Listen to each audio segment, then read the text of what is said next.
তো আজকে হচ্ছে 2 সেপ্টেম্বর 2024। আমাদের বার কাউন্সিল প্রিলিমিনারি ব্যাচের 23তম ক্লাস এবং দণ্ডবিধির তৃতীয় ক্লাস আজকে আমরা শুরু শুরু করতে যাচ্ছি ধারা 53 থেকে। দণ্ডবিধির 53 ধারায় শাস্তি বা দণ্ডের প্রকারভেদ সম্পর্কে আলোচনা করছে। দেখেন, দণ্ডবিধিতে এটা বল দিয়েন 5 প্রকার শাস্তির, দণ্ডের বা শাস্তির কথা বলা হয়েছে। কয় প্রকার বলেন? 5 প্রকার। 5 প্রকারের প্রথম দেখেন মৃত্যুদণ্ড বা ডেথ সেন্টেন্স। এটাকে বলে মৃত্যুদণ্ড অথবা কি ডেথ সেন্টেন্স। এটার আর একটা নাম বলা হয়ে থাকে ক্যাপিটাল পানিশমেন্ট। তারপরে দেখেন 2 নম্বরে যাবজ্জীবন কারাবাস বা ইমপ্রিজনমেন্ট ফর লাইফ। এটার পাশে লেখেন সর্বদা সশ্রম। যাবজ্জীবন কারাবাস বা ইমপ্রিজনমেন্ট ফর লাইফ, এটার পাশে লিখবেন সর্বদা কি বলেন? সশ্রম। অর্থাৎ যাবজ্জীবন কারাদণ্ড কখনো বিনাশ্রম হয় না। তারপরে দেখেন কারাবাস, এমপ্রিজনমেন্ট যা হতে পারে। এই কারাবাস আবার 2 প্রকার, একটা হচ্ছে সশ্রম রিগোরাস, আর একটা হলো বিনাশ্রম সিম্পল। এখন এখানে একটা জিনিস দেখেন যে যাবজ্জীবন কারাবাস এক প্রকারের শাস্তি আর শুধু কারাবাস এক প্রকারের শাস্তি। তো অনেক সময় আমরা এটা গোলাই ফেলি যে যাবজ্জীবন কারাবাস আর কারাবাস বোধহয় একই রকমের। না, যাবজ্জীবন কারাবাস এক প্রকার আর শুধু কারাবাস আবার আর এক প্রকার। আর কারাবাস কয় প্রকার? 2 প্রকার, একটা হলো সশ্রম আর একটা হচ্ছে বিনাশ্রম। এরপরে লেখেন সম্পত্তি বাজেয়াপ্ত বা ফরফেইচার অফ প্রপার্টি। সম্পত্তি বাজেয়াপ্ত করতে পারে সরকার। আর 5 নম্বরে দেখেন অর্থদণ্ড বা ফাইন। এটাকে আর একটা বলা যেতে পারে জরিমানা। অর্থদণ্ড বা ফাইন, এটার আর একটা বাংলা বলা যেতে পারে কি বলেন? জরিমানা। তো এই 5 প্রকার সাজা ছাড়া আমাদের দণ্ডবিধিতে আর কোনো সাজার বিধান নাই। তো জেনে রাখা ভালোতে যদি আমরা দেখি যে পেনাল কোডের অধীনে বেত্রাঘাত বা হুইপিং এবং যাবজ্জীবন দেপান্তর ট্রান্সপোর্টেশন ফর লাইফ অনুমোদিত সাজা না। এটার অর্থ কি? বেত্রাঘাত আগে একটা সময় পর্যন্ত দেওয়া হতো, এখন আর বেত্রাঘাত অনুমোদিত সাজা না। আর যাবজ্জীবন দেপান্তর যেটা, এটা হচ্ছে যে আগে, এখন যেটা যাবজ্জীবন কারাবাস নামে পরিচিত, এটা আগে হতো যাবজ্জীবন দেপান্তর। তো এই দেপান্তর, এখন দেপান্তর মানে হচ্ছে যে কোনো জেলখানায় না পাঠায় তার একটা দ্বীপে পাঠায় দিত। যে আমরা যেরকম সিনেমা দেখছি কমলার বনবাস, বা ছোটবেলায় গল্প শুনছি বনবাসে পাঠায় দিছে। তো এটা ওয়ান টাইপ অফ দীপান্তর। তো এখন যদি কোথাও যাবজ্জীবন দীপান্তর শব্দটা লেখা থাকে, তাহলে এটা দ্বারা কি বোঝা বোঝা যাবে? যাবজ্জীবন কারাদণ্ড। এখন আর যাবজ্জীবন দীপান্তর আর অনুমোদিত সাজা না। বুঝতে পারছেন? আচ্ছা, সেই সাথে সাথে একটু আরেকটু স্টার দিয়ে লেখেন যে ক্ষতিপূরণ, ক্রোক, সম্পত্তি ক্রোকও অনুমোদিত সাজা নয়। ক্ষতিপূরণ বা সম্পত্তি ক্রোক, ক্ষতিপূরণ বা সম্পত্তি ক্রোক এগুলাও অনুমোদিত সাজা নয়।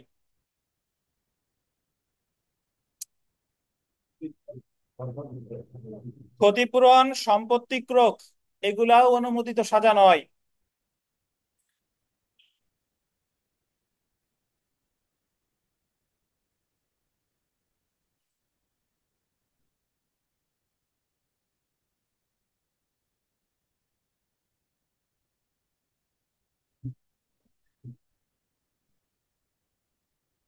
আচ্ছা, এখন একটা কথা আপনার একটু লিখতে হবে, তার আগে একটু বলিনি যে অর্থদণ্ড, জরিমানা বা ফাইন বা ক্ষতিপূরণ বা কম্পেনসেশনের মধ্যে আসলে পার্থক্য কি।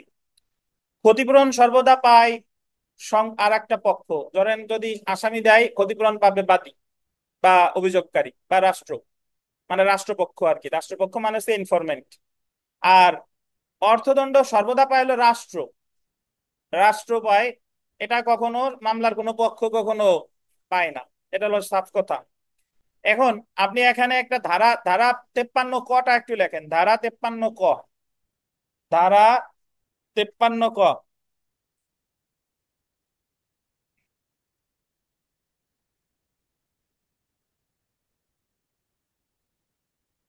53 ক লিখছেন? লেখেন যাবজ্জীবন দ্বীপান্তর, যাবজ্জীবন দ্বীপান্তর,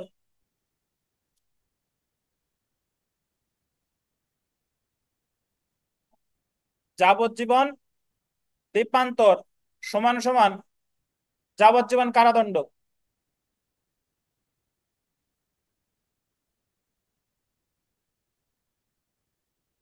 সমীরণ আসে না আজকে?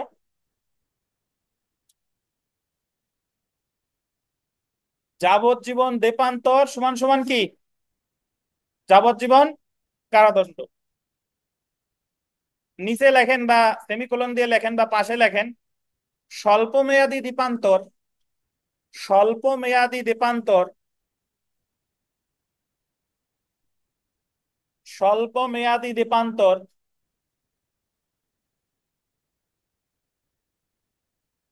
সমান সমান বাতিল। বাতিল। স্বল্প মেয়াদী দ্বীপান্তর সমান সমান বাতিল।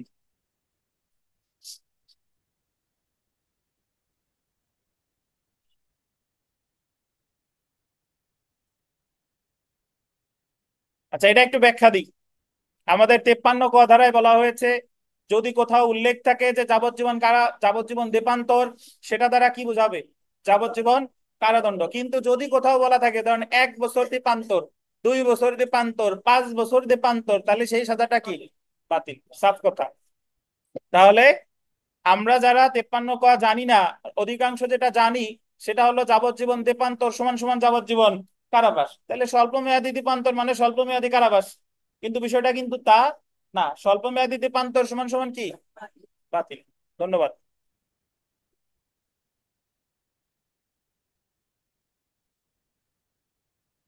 আমরা বিগত বছরের প্রশ্ন দেখি, দেখেন এখানে 1 নম্বরে একটা প্রশ্ন আছে যে পেনাল কোড অনুযায়ী অনুমোদিত কারাদণ্ড কত প্রকার?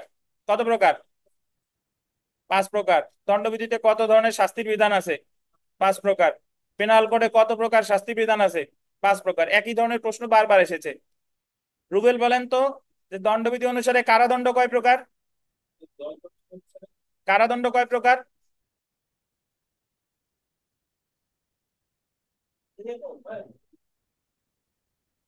দেখেন কে আপনি বাস পারেন না? দণ্ডবিধি অনুসারে কারাদণ্ড কয় প্রকার? যাক, যা জানতে চাইছি তাই বলছেন। কারাদণ্ড 5 প্রকার না, কারাদণ্ড 2 প্রকার। আর দণ্ড হলো 5 প্রকার। বুঝতে পারছেন?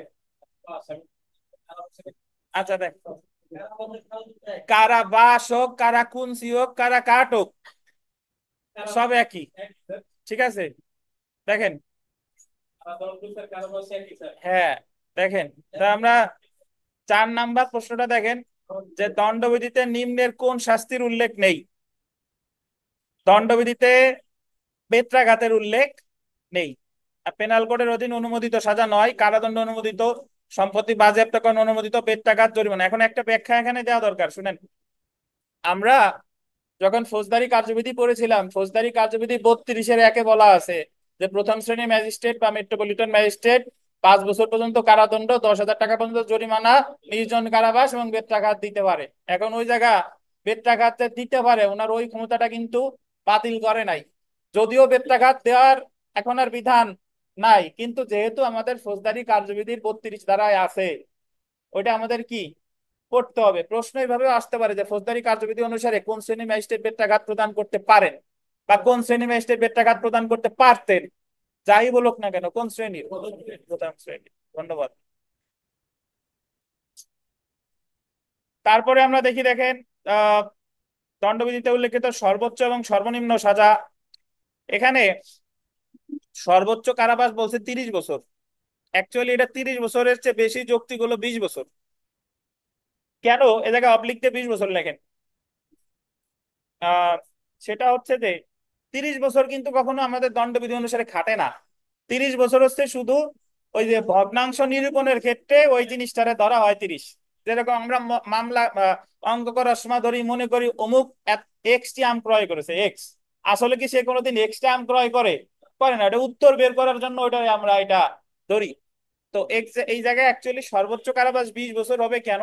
কারণ আমাদের দণ্ডবিধির 55 ধারায় সরকার যাবজ্জীবন কারাবাসকে কমায়ে অনধিক 20 বছর পর্যন্ত কারাবাস করতে পারে। কিন্তু এই 30 বছরের যে বিধান, এই 30 বছর কিন্তু আমাদের দণ্ডবিধি অনুসারে কখনো খাটে না। তো এই জায়গায় যৌক্তিক হচ্ছে 20 বছর। বুঝতে পারছেন? উত্তর কি হবে? 20 বছর। 20 বছর লেখেন। আচ্ছা, তারপরে দেখেন নতুন বই আমি পড়াচ্ছি, নতুন পুরাতন যা আছে সব বাইটে খাইয়ে তারপরে আপনাকে এই জায়গায় এসে ডেলিভারি দেই। হ্যাঁ, আপনাকে বেশি হবে। জি, যা পড়াই তাই পড়েন। দেখেন, 24 ঘন্টা পর্যন্ত সর্বনিম্ন কারাবাস দেখেন, 24 ঘন্টা পর্যন্ত বা জরিমানা সহ, যার পরিমাণ কত, 10 টাকা পর্যন্ত হতে পারে বা উভয়। তো সর্বনিম্ন কারাবাস মানে হলো 24 ঘন্টা। ওই যে যদি কোনো ব্যক্তি মাতাল অবস্থায় প্রকাশ্য স্থানে মাতলামি করে, তাহলে তার সাজা 510 ধারা অনুযায়ী 24 ঘন্টা পর্যন্ত বিনাশ্রম কারাদণ্ড বা 10 টাকা বা উভয়। তাহলে সর্বনিম্ন অর্থদণ্ড দেখেন কত, 10 টাকা। 10 টাকার নিচে আর নাই। এখন এই 510 ধারার মামলা এখন হয় না, এখন মামলা হয় মাদক দ্রব্য নিয়ন্ত্রণ আইনের 36-এর 5 ধারায়। মানে 510-এর জায়গায় আগে যে মামলাটা হতো 510 ধারায়, সেই মামলাটা হয় মাদক দ্রব্য নিয়ন্ত্রণ আইন 2018-এর 36 ব্র্যাকেটে 5। এখন এই এই এই আগে যেটা শাস্তি ছিল 24 ঘন্টা পর্যন্ত, এখন এটার শাস্তি হলো 1 বছর। 1 বছরও অর্থদণ্ড। বুঝতে পারছেন?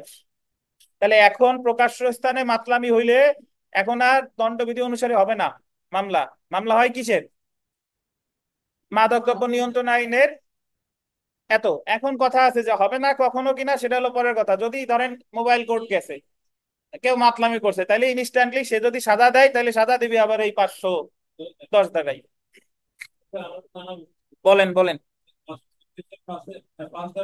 536 না, শুধু 36-এর 5। হম, মাতলামি করে, সেবন না, মানে সে খাইয়ে এই যে পিথিকা ভালো বসছে রাস্তাঘাট দিয়ে। মানে অনেক সময় আপনারা দেখছেন কিনা, রাস্তা দিয়ে অনেক সময় অনেকে যায় উল্টা পাল্টা বলতে থাকে, এটার সাজা। আর খাইলে তো আলাদা সাজার বিধান আছে, সেটার সাজা আরো বেশি। দেখেন, তো আমরা জেনে রাখা ভালোতে দেখি, জেনে রাখা ভালো, অলরেডি জেনে গেছি যে দণ্ডবিধির 510 ধারা অনুযায়ী প্রকাশ্য মাতাল ব্যক্তির অশোভন আচরণ এর জন্য শাস্তি হতে পারে 24 ঘন্টা পর্যন্ত বা জরিমানা সহ, যার পরিমাণ 10 টাকা পর্যন্ত বা উভয়। আর 510 ধারার অধীন শাস্তি হবে কি, বিনাশ্রম কারাবাস। তো বর্তমানে আর এই ধারায় সাজা হয় না। তো আমরা বিগত বছরের প্রশ্ন যদি দেখেন, যে পেনাল কোডে বর্ণিত অপরাধগুলোর মধ্যে সর্বনিম্ন সাজা, তো এই জায়গায় সর্বনিম্ন সাজা যতগুলো আছে, যে 24 ঘন্টা পর্যন্ত বিনাশ্রম কারাদণ্ড বা 10 টাকা পর্যন্ত জরিমানা বাকি উভয়। আমরা চলে আসি, দেখেন কতিপয় অপরাধের সর্বোচ্চ এবং সর্বনিম্ন সাজা। আমাদের দণ্ডবিধিতে মোট ধারা আছে আপনার 511টা। রুবেল বলেন, যখন দণ্ডবিধি প্রণয়ন করা হয় তখন ধারা ছিল কয়টা? 488টা। জি, ধন্যবাদ।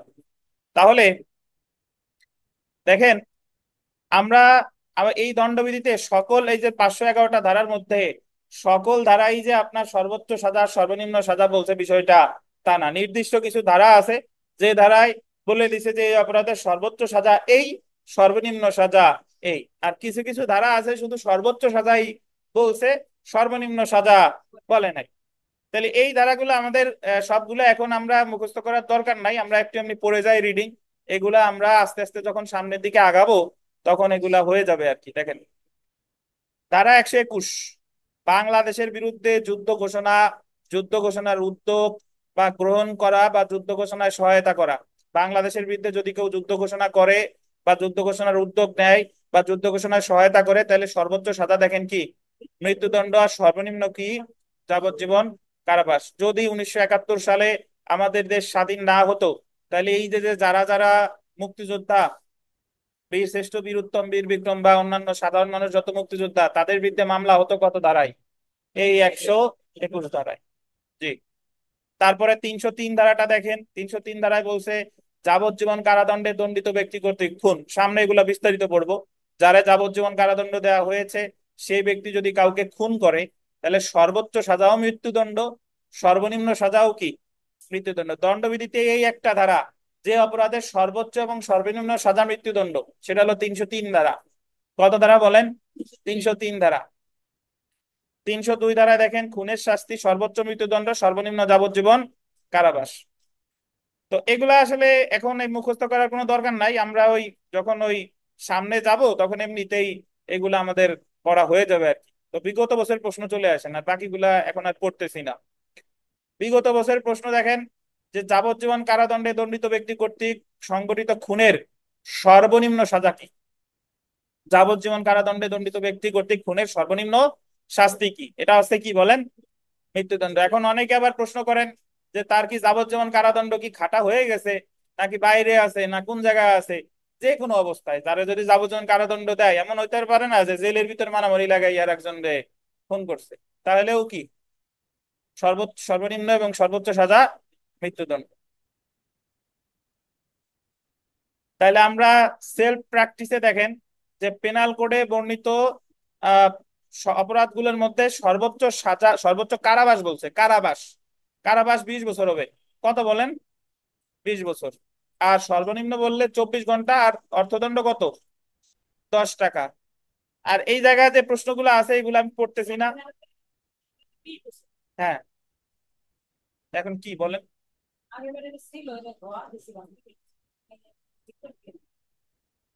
আচ্ছা, এবার আমরা চলে এসে মৃত্যুদণ্ড বা ডেথ সেন্টেন্স, এখানে চলে আসেন। এটা আমরা জানবো।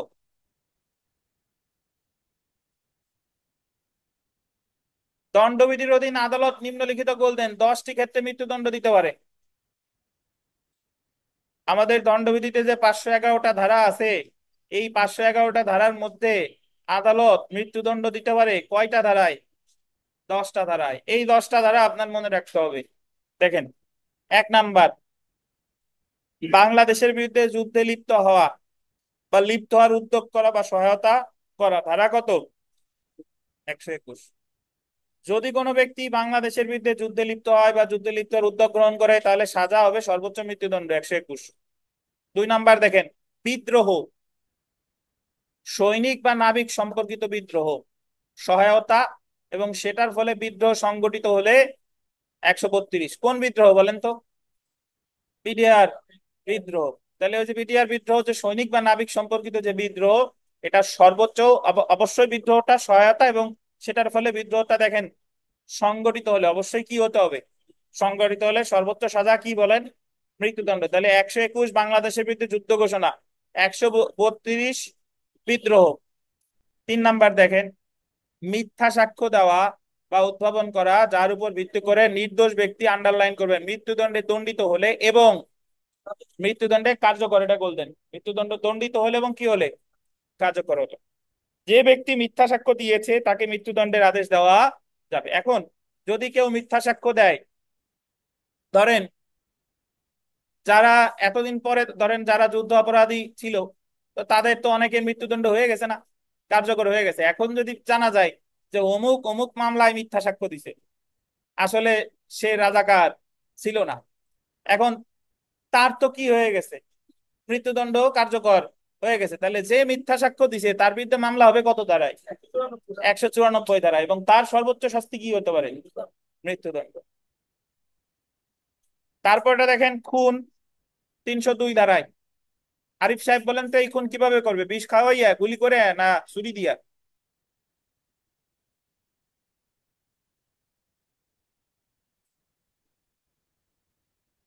ও তো মানে কিভাবে করলি এই 302-তে পড়বে?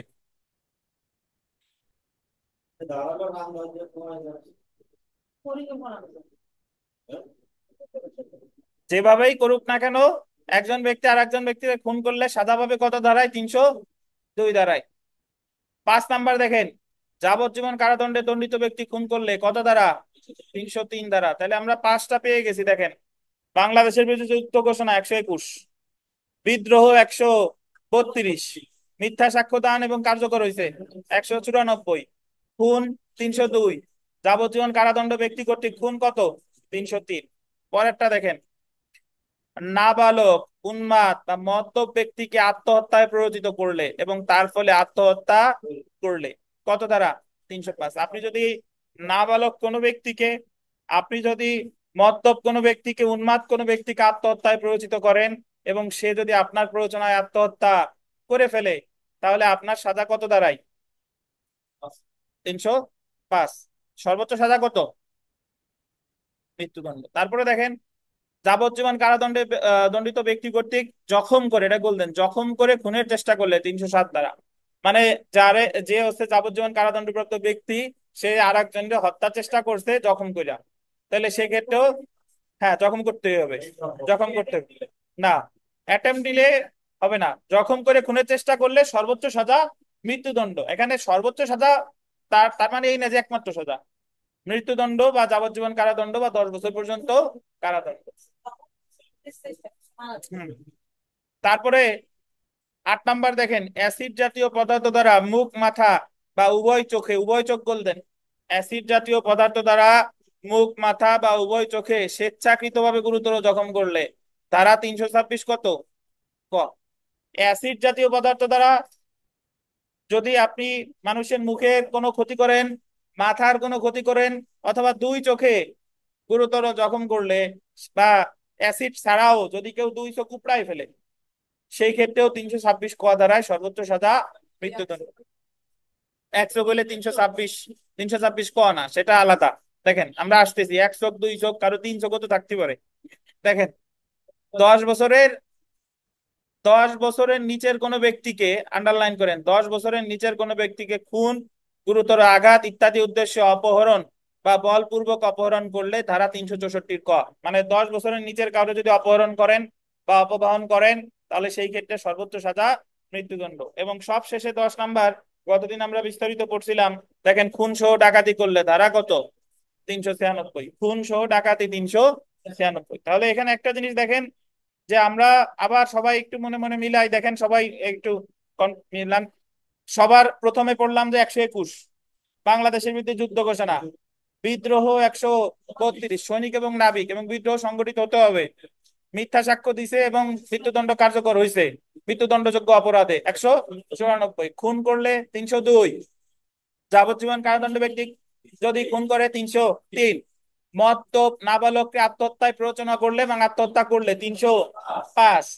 তারপরে যাবজ্জীবন কারাদণ্ড প্রাপ্ত ব্যক্তি যদি আঘাত দিয়ে বা জখম করে খুনের চেষ্টা করে 307। তারপরে আপনি অ্যাসিড জাতীয় পদার্থ দ্বারা যদি মুখ, মুখমণ্ডল বা দুই চোখের ক্ষতি করেন 326 ক। এরপরে 10 বছরের কম বয়সী কোনো ব্যক্তিরে আপনি অপহরণ করেছেন খারাপ কোনো উদ্দেশ্যে, খুনের উদ্দেশ্যে, তাহলে সেটা হচ্ছে কত? 364 ক। এবং সব শেষে হচ্ছে খুন সহ ডাকাতি, এটা কত? 396। এই 10টা না দেখে কে বলতে পারবেন? আপনি সারা রুবেল পারবেন নতুনদের মধ্যে? সলিমুল্লাহ বলেন দিই, সলিমুল্লাহ মেলাদিন সলিমুল্লাহর কথা শুনি না, বলেন।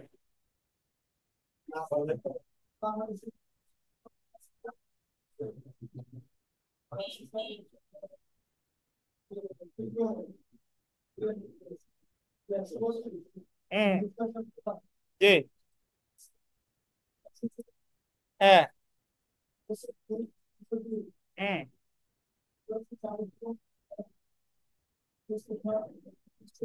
হুম।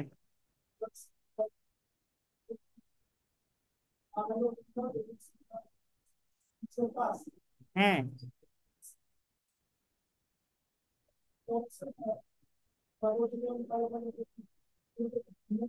জি। জি। অ্যাসিড 326 ক। জি। 396 খুনশো ডাকাতি, মাঝে অপহরণ বাদ থেকে গেছে। কয় বছরের কম বয়স্ক ব্যক্তিকে? 10 বছরের কম বয়স্ক ব্যক্তিকে। তো এটা আপনাদের রিটেনে মাঝে মাঝে একবার আসছিল, যে দণ্ডবিধিতে কয়টা ক্ষেত্রে আদালত মৃত্যুদণ্ড দিতে পারে, বিস্তারিত আলোচনা করুন। তাহলে আপনার এই 10টা ধারা ওই জায়গায় কি লিখতে হবে? জি ভাই। জি, তো জেনে রাখা ভালো।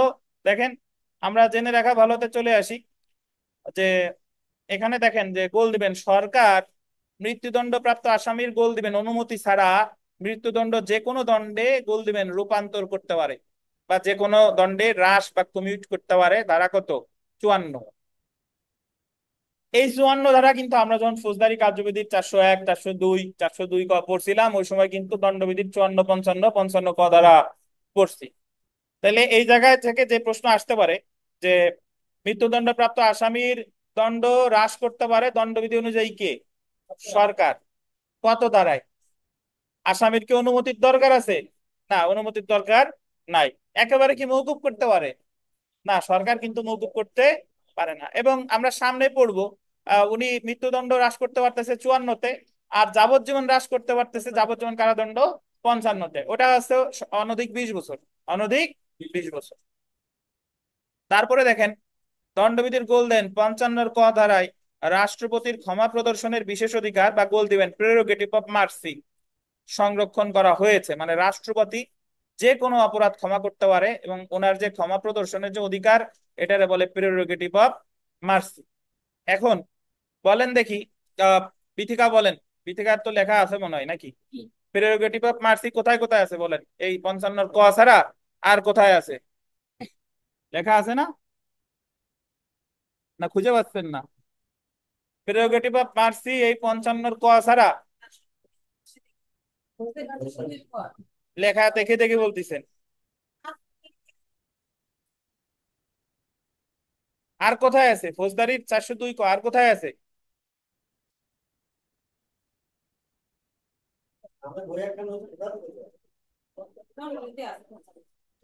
এই বিকাশ, পীযুষ সাহেব, এই প্রেরোগেটিভ অফ মার্সি দণ্ডবিধিতে তো আছে 55 কতে, আর কোথায় কোথায় আছে বলেন? ফৌজদারি কার্যবিধি কোথায় আছে? আর আর কোথায় আছে? ফৌজদারি ছাড়া আর কোথায় আছে? এই তারিখের নাম রতন সাহেব, বাংলাদেশ সংবিধানের 49 অনুচ্ছেদে সব মনে থাকে যেন। আচ্ছা দেখেন, তাহলে আমরা একটু দেখি যে দণ্ডবিধিতে একটি ক্ষেত্রে একমাত্র শাস্তি মৃত্যুদণ্ড। দণ্ডবিধির 303 ধারায় যাবজ্জীবন কারাদণ্ডে দণ্ডিত ব্যক্তি কর্তৃক খুনের একমাত্র শাস্তি মৃত্যুদণ্ড। একটা ক্ষেত্রে একমাত্র শাস্তি হচ্ছে মৃত্যুদণ্ড, সেটা কত? যাদের লেখা নাই একটু লেখেন যে একটি ক্ষেত্রে একমাত্র শাস্তি যাবজ্জীবন কারাদণ্ড। একটি ক্ষেত্রে একমাত্র শাস্তি যাবজ্জীবন কারাদণ্ড, সেটা হলো ঠগ 311 ধারায়। একটি ক্ষেত্রে একমাত্র শাস্তি যাবজ্জীবন কারাদণ্ড, সেটা হলো ঠগ কত ধারায়? 311 ধারায়।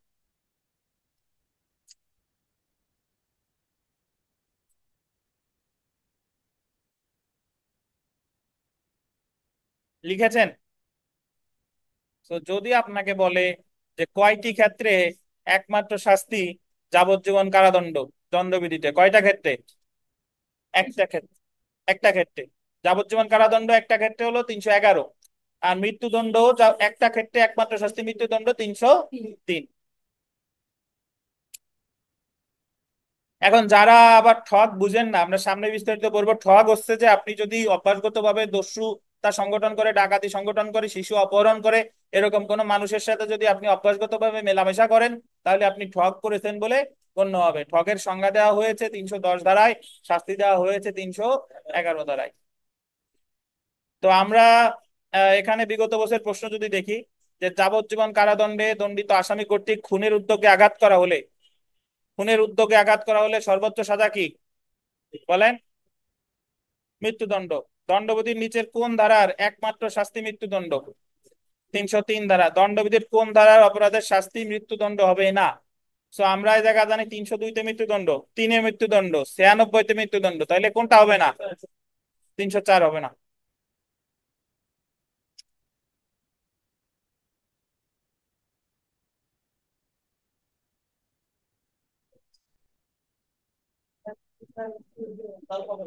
আমরা এখানে 4 নাম্বার প্রশ্নটা একটু দেখি, যে দণ্ডবিধির কত ধারায় রাষ্ট্রপতির ক্ষমা প্রদর্শনের বিশেষ অধিকার সংরক্ষণ করা হয়েছে? কত ধারা? 55 কত ক? 55 ক। তারপরে দেখেন 5 নাম্বার, সরকার মৃত্যুদণ্ড হ্রাস করে যে কোনো দণ্ডে রূপান্তর করতে পারে দণ্ডবিধির কত ধারা অনুযায়ী? 54 ধারা। আর যাবজ্জীবন কারাদণ্ড হ্রাস করে করতে পারে কত ধারায়? 55 ধারায়। 55 ক না, শুধু 55। কতে কতে তাল উঠে গেছে না? দেখেন, আমরা সেলফ প্র্যাকটিসে চলে আসি। 3 নাম্বার প্রশ্নটা দেখেন, সেলফ প্র্যাকটিসের 3, যে মৃত্যুদণ্ডের ক্ষেত্রে দণ্ডিত ব্যক্তির সম্মতি ব্যতি রেখেই উক্ত দণ্ডকে সরকার যে কোনো দণ্ডে রূপান্তর করতে পারে। পারে কিনা বলেন? আচ্ছা, তারপরে 4 নাম্বার প্রশ্নটা আমরা দেখি, প্রত্যেক মামলা যে ক্ষেত্রে মৃত্যুদণ্ডের শাস্তি দেওয়া যেতে পারে, দেয়াস অপরাধীর সাথে কোনো পরামর্শ না করে উক্ত দণ্ড দণ্ডবিধিতে উল্লেখিত অন্য দণ্ডে রূপান্তর করতে পারে। কে পারে বলেন? সরকার। তারপরেরটা 5 নাম্বারটা একটু দেখেন, যে বাংলাদেশের বিরুদ্ধে যুদ্ধে লিপ্ত হওয়া বা লিপ্ত হওয়ার উদ্যোগ করা বা সহায়তা করার সর্বোচ্চ সাজা কি? সর্বোচ্চ সাজা কি বলেন? মৃত্যুদণ্ড। তো এই জায়গায় অন্যান্য যা আছে আপনারা পারবেন। আমরা সর্বশেষ 11 নাম্বার প্রশ্নটা একটু চলে আসি। 11 নাম্বার প্রশ্ন। 11 নাম্বার প্রশ্ন বলছে যে দণ্ডবিধিতে কয়টা ক্ষেত্রে একমাত্র শাস্তি মৃত্যুদণ্ড? কয়টা ক্ষেত্রে? একটা ক্ষেত্রে। যদি বলে দণ্ডবিধিতে কয়টা ক্ষেত্রে একমাত্র শাস্তি যাবজ্জীবন কারাদণ্ড? 311 দাদা জি। তাহলে ওমর ফারুক সাহেব বলেন তো, দণ্ড কয় প্রকার? কি কি? কি কি?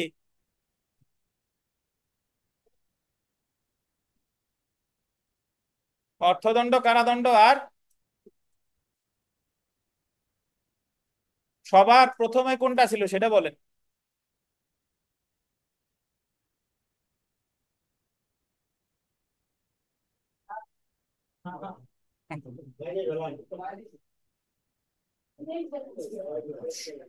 প্রথমে কোনটা বলেন ভাই? মৃত্যুদণ্ড। তারপরে যাবজ্জীবন কারাদণ্ড। তারপরে কারাদণ্ড। কারাদণ্ড আবার কয় প্রকার? 2 প্রকার, সশ্রম আর বিনাশ্রম। তারপরে বাজেয়াপ্ত। তারপরে অর্থদণ্ড। ধন্যবাদ। তাহলে এখন আমরা এখানে যাবজ্জীবন কারাবাস নিয়ে বেশ মানে ইমপ্রিজনমেন্ট ফর লাইফ, যাবজ্জীবন কারাবাস বলতে আসলে কি বোঝায় এটা নিয়ে আমাদের আতাউর মৃধা বনাম রাষ্ট্র 73 ডিএলআর এডি 2021 298 আমাদের এই নতুন বইতে বিশাল কয়েক পেজ লিখছে। বাট এত পেজ আমরা পড়তে যাব না, আপনি যত পড়বেন তত কনফিউজড হবেন। কথা হলো একটা, শুনেন। আমাদের দণ্ডবিধিতে মৃত্যুদণ্ড মানে আমৃত্যু কারাদণ্ড। কি বলেন? যাবজ্জীবন কারাদণ্ড মানে আমৃত্যু কারাদণ্ড, মৃত্যুদণ্ড না, সরি, যাবজ্জীবন কারাদণ্ড মানে কতদিন? যতদিন পর্যন্ত সে না মরতেছে ততদিন পর্যন্ত। তাহলে এখন কিছু কিছু ক্ষেত্রে যখন এরকম হয় যে যাবজ্জীবন কারাদণ্ডও দিছে, আবার 1 লাখ টাকা জরিমানাও করছে। এখন আমরা ফৌজদারি কার্যবিধির 33 ধারায় পড়ছিলাম, মনে আছে কিনা আপনাদের, যে নর্মালি কারাদণ্ডের সাথে যদি অর্থদণ্ড দেয়, তাহলে ওই ওই অর্থদণ্ড অনাদায়ে সর্বোচ্চ কারাদণ্ড দিতে পারে। ওই ধারায় সর্বোচ্চ যে সাজা দিতে পারতো তার কয় ভাগের 1 ভাগ? 4 ভাগের 1 ভাগ। তো আমাদের এই দণ্ডবিধির 57 ধারায় বলছে যে যদি কোনো ক্ষেত্রে যাবজ্জীবন কারাদণ্ড দেওয়া হয় এবং সেটার সাথে অর্থদণ্ড দেওয়া হয়, তাহলে ওই অর্থদণ্ড অনাদায়ে, যাবজ্জীবন কারাদণ্ড যদি আমৃত্যু কারাদণ্ডই হয়, তাহলে অর্থদণ্ড অনাদায়ে কারাদণ্ড কিভাবে দিবে? কারণ একজন মানুষ কতদিন বাঁচবে তা তো জানা নেই। সে 1 বছরও বাঁচতে পারে, 50 বছরও বাঁচতে পারে। তখন নিয়ম করলো, তখন ধরে দেওয়া হবে যে ওই যাবজ্জীবন ওই অর্থদণ্ড অনাদায়ে কতদিন কারাদণ্ড ভোগ করবে, এটা হিসাবের ক্ষেত্রে ধরে নেওয়া হলো যাবজ্জীবন কারাদণ্ডকে ধরতে হবে কতদিন? 30 বছর। তো 30, ধরেন 1 লাখ টাকা অনাদায়ে, তাহলে কতদিন কারাদণ্ড দিতে পারে? 30 বছরের 4 ভাগের 1 ভাগ মানে কত? 7 বছর 6 মাস। 7 বছর 6 মাস। এখন আবারও প্রশ্ন থেকে যায় যে যাবজ্জীবন কারাদণ্ড ক্ষেত্রে অর্থদণ্ড অনাদায়ে তো আপনি ভাগ করলেন 7 বছর 6 মাস, ভালো কথা। কিন্তু সে যদি আমৃত্যু কারাদণ্ডই ভোগ করে, তাহলে 7 বছর 6 মাস কিভাবে ভোগ করবে? কিভাবে ভোগ করবে? এটা ভোগ করার প্রশ্ন ওঠে তখন যদি কখনো সরকার 55 ধারায় তার শাস্তিটা কমায়। ধরেন তারে অনধিক কত বছর করলো? 20 বছর। তাইলে 20 বছরের সাথে সাথে সে ভোগ করবে আর কত? 7 বছর 6 মাস। বুঝতে পারছেন? তাহলে যাবজ্জীবন কারাবাস মানে কি বলেন? আমাদের যদি বলে দণ্ডবিধি অনুযায়ী যাবজ্জীবন কারাবাস মানে কি? আমৃত্যু কারাবাস। আর কখন 30 বছর? ভগ্নাংশ নির্পণের ক্ষেত্রে যদি অর্থদণ্ড দেয় সেটা হিসাবের ক্ষেত্রে 30 বছর বলছে কত ধারায়? 57 ধারায়। বুঝতে পারছেন? এখন কাহিনী শুনেন। এই আতাউর মৃধা বনাম রাষ্ট্র এই মামলায় 2টা কথা আমি বলবো। 2টা কথা হচ্ছে কি কি, যে নর্মালি বলছে যে যদি কোনো রায়ে বলা থাকে যে অমুককে যাবজ্জীবন কারাদণ্ড দেয়া হলো আমৃত্যু, আমৃত্যু শব্দটা যদি রায়ে থাকে তাহলে সে যতদিন পর্যন্ত মারা না যাচ্ছে ততদিন পর্যন্ত যাবজ্জীবন কারাদণ্ড ভোগ করবে। আর রায়ে যদি আমৃত্যু শব্দ না থাকে, জাস্ট বলছে যাবজ্জীবন কারাদণ্ড, তাহলে ভোগ করবে কতদিন? 30 বছর। বাট এটা হলো ওই মামলার বিষয়বস্তু যে। আচ্ছা, ধন্যবাদ। এখন আপনার সব ক্ষেত্রেই যে জরিমানা তারে অনাদায়ে যে আদায় কর, মানে অনাদায়ে যে কারাদণ্ড দিতে তো আদালত বাধ্য না। জরিমানার টাকা তত তার যে ওই যে warrant for Libby of fine মনে আছে আপনাদের 386 ধারায় আদায় করবে, সেটা রাষ্ট্র তার কাছ থেকে আদায় করতেও পারে। আর আমৃত্যুই তারা দিল, প্রথমে তো তারা আমৃত্যুই দিল, পরে যদি তারা কি করে, সরকার কমাইতে পারে না, সরকার কমাইতে পারে। বুঝতে পারছেন? হ্যাঁ। তাহলে এখানে একটা জিনিস দেখেন ভাই, যে যদি যাবজ্জীবন কারাদণ্ডের রায় বলা থাকে আমৃত্যু, তাহলে আমৃত্যু। আর যদি আমৃত্যু শব্দটা না থাকে তাহলে কত? 30 বছর। এটা হলো ওই মামলার বিষয়বস্তু। এখন মৃত্যুদণ্ড তো শুধু আমাদের এই দণ্ডবিধি অনুসারে দেয় না, আমাদের দেশে তো আরো অনেক আইন আছে। তো আমাদের যদি পরীক্ষায় প্রশ্ন আসে যে দণ্ডবিধি অনুসারে যাবজ্জীবন কারাদণ্ড বলতে কি বোঝায়, আমৃত্যু কারাবাস, কখন 30 বছর বোঝায়? ভগ্নাংশ নিরূপণের ক্ষেত্রে কত ধারায়? 57 ধারায়। কথা শেষ। আর এই জায়গায় যা যা আছে এগুলাতে আমার কাজ নাই। তো আমরা নর্মালি এখানে যে ব্যাখ্যাটা দিছে সেটা হচ্ছে আমরা ফৌজদারি কার্যবিধির 35 ক, তারপরে এই যে আমাদের দণ্ডবিধির 27 ধারা, এই সকল ক্ষেত্রে যাবজ্জীবন কারাবাসে বোঝানো হচ্ছে 30 বছর। এখন ফৌজদারি কার্যবিধির 35 ক আপনাদের কারো মনে আছে? কি বলেন তো মিতা, বলেন তো কি আছে?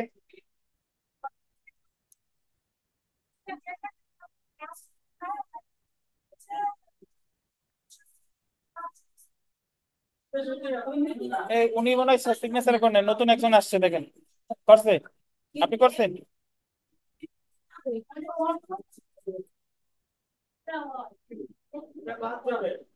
আমি বলি যে আমি বলি যে শাস্তি হয় নাই, মানে এমনি জেলের ভিতর আটকাইছে কিন্তু আহ, চলমান বিচার বিচার চলমান রয়েছে, ঠিক আছে? সেই ক্ষেত্রে উনি পরে বিচার শেষে যে শাস্তি হবে না, ওই শাস্তি উনি যে কয়দিন জেল থাকবে ওই কয়দিন থেকে বাদ যাবে। আর যে ব্যক্তির মৃত্যুদণ্ড ঘোষণা করা হবে ওই মৃত্যুদণ্ড ব্যক্তি সার্কুলার কথা বলে এটা হচ্ছে যে আপনি যদি শাস্তি হচ্ছে 3 বছর কিন্তু সে কেটে ফেলছে হচ্ছে 2.5 বছর, এখন তার যে জরিমানা টাকা ছিল এটা এটা হচ্ছে না জরিমানা 35 কোয়া। 35-এর কাজে, 35-এর কাজে। দেখেন জি, বলেন। হবে না ওই মৃত্যু এ বিথিকা, আর বলবেন? আমি যেটা বলছি ওই ভালো ছিল। হ্যাঁ হ্যাঁ, বলেন। সবচেয়ে হচ্ছে ধরেন না শাস্তি হলো যে আইন হচ্ছে 2 বছর, হ্যাঁ। কিন্তু সে অলরেডি 2 বছর 4 মাস 6 মাস কেটে ফেলছে। হুম। এখন তার ওইখানে শাস্তি ছিল আবার টাকাও ছিল জরিমানা, তখন তো জরিমানা টাকা সেটা তো আছেই, তাছাড়া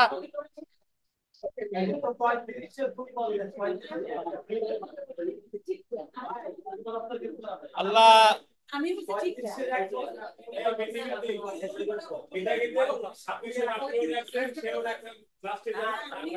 এই থামবেন আপনারা সবাই তো আমি যেটা বলতেছিলাম, মানে আতাউর মৃধা মামলার ক্ষেত্রে যাই বলুক না কেন, আপনি মনে রাখবেন যে আমাদের দণ্ডবিধিতে যাবজ্জীবন কারাদণ্ড মানে আমৃত্যু কারাদণ্ড। আর শুধুমাত্র 57 ধারার ক্ষেত্রে এটা কত? 30 বছর। কথা শেষ। এই জায়গায় আর আমি ভেজাল বাড়াচ্ছি না, আর পড়তেছিও না। তো এখন আমরা এখানে দেখেন 55 ধারাটা আছে, 55 ধারাটা পড়বো যে যাবজ্জীবন কারাদণ্ড কমিয়ে অনধিক 20 বছর করতে পারে। পাইছেন? দেখেন, যাবজ্জীবন কারাদণ্ডের ক্ষেত্রে দণ্ডিত ব্যক্তির সম্মতি ব্যতিরেকে, এটা একটু বললেন, মানে তার সম্মতি ছাড়াই উক্ত দণ্ডকে গোল দিবেন সরকার অনধিক 20 বছর, অনধিক 20 বছরে হ্রাস করতে পারে। 20 বছর হ্রাস করে মানে 10 বছর কাটবে তা না, মানে 20 বছর পর্যন্ত খাটতে পারে, এটা বলতে পারে আর কি। এখানে যাবজ্জীবন কারাবাস বলতে 30 বছর গণ্য হবে এবং সরকার 30 বছর কমিয়ে 20 বছর করতে পারে, সেটা হলো পরের কথা। আপাতত বুঝেন যে যাবজ্জীবন কারাবাস যাবজ্জীবন কারাদণ্ডের কমাইয়ে সরকার কত কমাইতে পারে, অনধিক 20 বছর, কথা শেষ। এখন আমরা একটু এইভাবে চিন্তা করি, পর্ব পরে, বাট তার আগে আমার কথা একটু শুনেন। সেটা হচ্ছে, যদি যাবজ্জীবন কারাবাসের সাথে অর্থদণ্ড দেয়, তাহলে ওই অর্থদণ্ড অনাদায়ে কতদিন কারাদণ্ড দিবে এটা হিসাব করতে আমার লাগবে 57 ধারা। বুঝেন কিনা? কোন আইনের 57 ধারা? দণ্ডবিধির 57 ধারা। যদি শুধু কারাদণ্ডের সাথে অর্থদণ্ড দেয়, তাহলে সেটা হিসাব করতে আমার লাগবে ফৌজদারি 33 প্লাস দণ্ডবিধির 65। বুঝেন? আর কোনো কারাবাসই দেয় নাই, শুধু অর্থদণ্ড দিছে, তাহলে ওই অর্থদণ্ড অনাদায়ে কতদিন কারাদণ্ড লাগবে সেটা হলো কত? 67। বুঝেন কিনা? এতে আমার তিনটা জিনিস, যে অর্থদণ্ড যদি যাবজ্জীবন কারাদণ্ডের সাথে দেয়, তাহলে ওই অর্থদণ্ড অনাদায়ে কতদিন কারাদণ্ড হবে, এটা হলো দণ্ডবিধির কত? 57। যদি কারাদণ্ডের সাথে অর্থদণ্ড দেয়, তাহলে কত? দণ্ডবিধির কত? 65। আর ফৌজদারির কত? 33। আর যদি শুধু অর্থদণ্ড দেয়, তাহলে কত? দণ্ডবিধির কত? 67 ধারা। এখন শুনেন, 57 ধারা কিন্তু আমরা অলরেডি পড়ে ফেলছি, যে যাবজ্জীবন কারাদণ্ডের সাথে যদি অর্থদণ্ড দেয়, তাহলে ওই অর্থদণ্ড অনাদায়ে যাবজ্জীবন কারাবাসকে ধরবে 30 বছর, এবং সেটাকে 4/1 পর্যন্ত সর্বোচ্চ দিতে পারে। এটা হলো 57। আর শুধু কারাদণ্ডের সাথে অর্থদণ্ড দিলে এটা হলো দণ্ডবিধির 65 প্লাস ফৌজদারি কার্যবিধির কত? 33। এটা ওই একই, মানে ওই ধারায় ধরেন চুরির একজন ব্যক্তিকে 379 ধারায় 1 বছরের কারাদণ্ড দিল এবং 10,000 টাকা জরিমানা করলো। এখন নর্মালি ওই 10,000 টাকা অনাদায় আর কত দিনের কারাদণ্ড দিতে পারে? তাহলে এই জায়গা 65 ধারায় বলছে, বা ফৌজদারি কার্যবিধি 33 ধারায় বলছে, আদালত ওই ধারায় সর্বোচ্চ যে কারাদণ্ড দিতে পারতো তার 4/1। তাহলে 379-তে সর্বোচ্চ কারাদণ্ড দিতে পারতো 3 বছর, তাহলে 3 বছরের 4/1 মানে হচ্ছে 9 মাস। তাহলে ওই 10,000 টাকা অনাদায়ে সর্বোচ্চ কারাবাস দিতে পারবে কত? 9 মাস। তাহলে ওই 1 বছরের সাথে 9 মাস যুক্ত হবে। এটা হলো দণ্ডবিধির 65 অথবা ফৌজদারি কার্যবিধির কত? 33। এখন কথা আছে, দণ্ডবিধির 65-র সাথে ফৌজদারি কার্যবিধির 33 একই বিধান হলেও একটা পার্থক্য আছে। দণ্ডবিধির 65 সকল ফৌজদারি আদালতের ক্ষেত্রে প্রযোজ্য, কিন্তু ফৌজদারি 33 ধারা শুধুমাত্র ম্যাজিস্ট্রেট আদালতের ক্ষেত্রে প্রযোজ্য। মনে আছে কিনা? ফৌজদারি কার্যবিধি 33 শুধুমাত্র কি? ম্যাজিস্ট্রেট আদালত। আর দণ্ডবিধির 65 সকল ফৌজদারি আদালত। আর তাহলে শুধু যদি অর্থদণ্ড দেয়, তাহলে সেই অর্থদণ্ড অনাদায়ে কতদিন কারাদণ্ড হবে, এটা বলছে কত ধারায়? 67 ধারায়। 67 ধারায় বলছে 50 টাকা পর্যন্ত অর্থদণ্ড দিলে 2 মাস, 100 টাকা পর্যন্ত দিলে 4 মাস, 100 টাকার বেশি হইলে কত? 6 মাস। অর্থাৎ যে ক্ষেত্রে শুধু অর্থদণ্ড দিছে, কোনো কারাদণ্ড দণ্ড কিছু দেয় নাই, তাহলে এই ক্ষেত্রে ওই অর্থদণ্ড অনাদায়ে সর্বোচ্চ কারাবাস কত? 6 মাস। আচ্ছা, এখন আমরা বুঝছি, এখন আমরা পড়লে আরো ভালো বুঝবো। দেখেন, ভগ্নাংশ করার ক্ষেত্রে 57 ধারা। পেনাল কোডের অধীন শাস্তির মেয়াদের ভগ্নাংশ নিরূপণের সময় যাবজ্জীবন কারাবাসকে 30 বছর সশ্রম কারাবাসের সমান বলে ধরা হয়। দেখেন, অর্থাৎ 57 ধারার ক্ষেত্রে যাবজ্জীবন কারাবাস কত বছর? 30 বছর। অর্থাৎ যাবজ্জীবন কারাবাস তখনই 30 বছর গণ্য করা হবে যখন শাস্তির মেয়াদের ভগ্নাংশ নিরূপণ করা হবে। আন্ডারলাইন করে, কখনই 30 বছর ধরা হবে যখন শাস্তির মেয়াদের ভগ্নাংশ নিরূপণ করা হবে। উদাহরণ দেখেন, আদালত আসামি করিমকে 302 ধারায় যাবজ্জীবন কারাবাস এবং 10,000 টাকা অর্থদণ্ড দিল। এক্ষেত্রে আদালত যে ক্ষেত্রে আদালত অর্থদণ্ড প্রদান করে, সেই ক্ষেত্রে এটাও উল্লেখ করতে হয়, অর্থদণ্ড দিতে না পারলে আসামি আসামি অনাদায়ে কত সময়ের জন্য কারাবাস ভোগ করবে। এই ক্ষেত্রে নিয়ম হলো, উক্ত অপরাধের জন্য নির্ধারিত সর্বোচ্চ কারাবাসের 4/1 বেশি অনাদায়ী কারাবাসের মেয়াদ হবে না। যেহেতু আদালত এখানে যাবজ্জীবন কারাবাস দিয়েছে এবং একই সাথে অর্থদণ্ড দিয়েছে, সুতরাং উক্ত অর্থদণ্ড অনাদায়ী কারাবাসের মেয়াদ নির্ণয় করতে যাবজ্জীবন কারাবাসের 4/1 করতে হবে। যেহেতু আজীবন কারাবাস আর আজীবন আয়ু নির্ধারণযোগ্য নয়, তাই যাবজ্জীবন কারাবাসের ভগ্নাংশ 4/1 করা কি যায় না। এই ক্ষেত্রে যাবজ্জীবন কারাবাসকে 30 বছর ধরে নিয়ে এই 30 বছরের 4/1 করতে হবে। অর্থাৎ 10,000 টাকা জরিমানা না দিতে পারলে আদালত আসামিকে সর্বোচ্চ 7 বছর 6 মাস কারাবাস দিতে পারে। বুঝতে পারছেন? আচ্ছা, আমরা একটু নামাজ পড়ে আসি, তারপরে আবার বিস্তারিত শুরু হবে। 10 মিনিটের বিরতি, নামাজ শেষে আবার শুরু হবে ইনশাল্লাহ।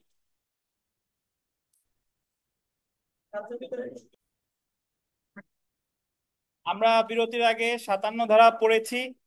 তো 57 ধারায় তাহলে যাবজ্জীবন কারাদণ্ড ভগ্নাংশ নিরূপণের ক্ষেত্রে 57 ধারা কত ধরতে হবে?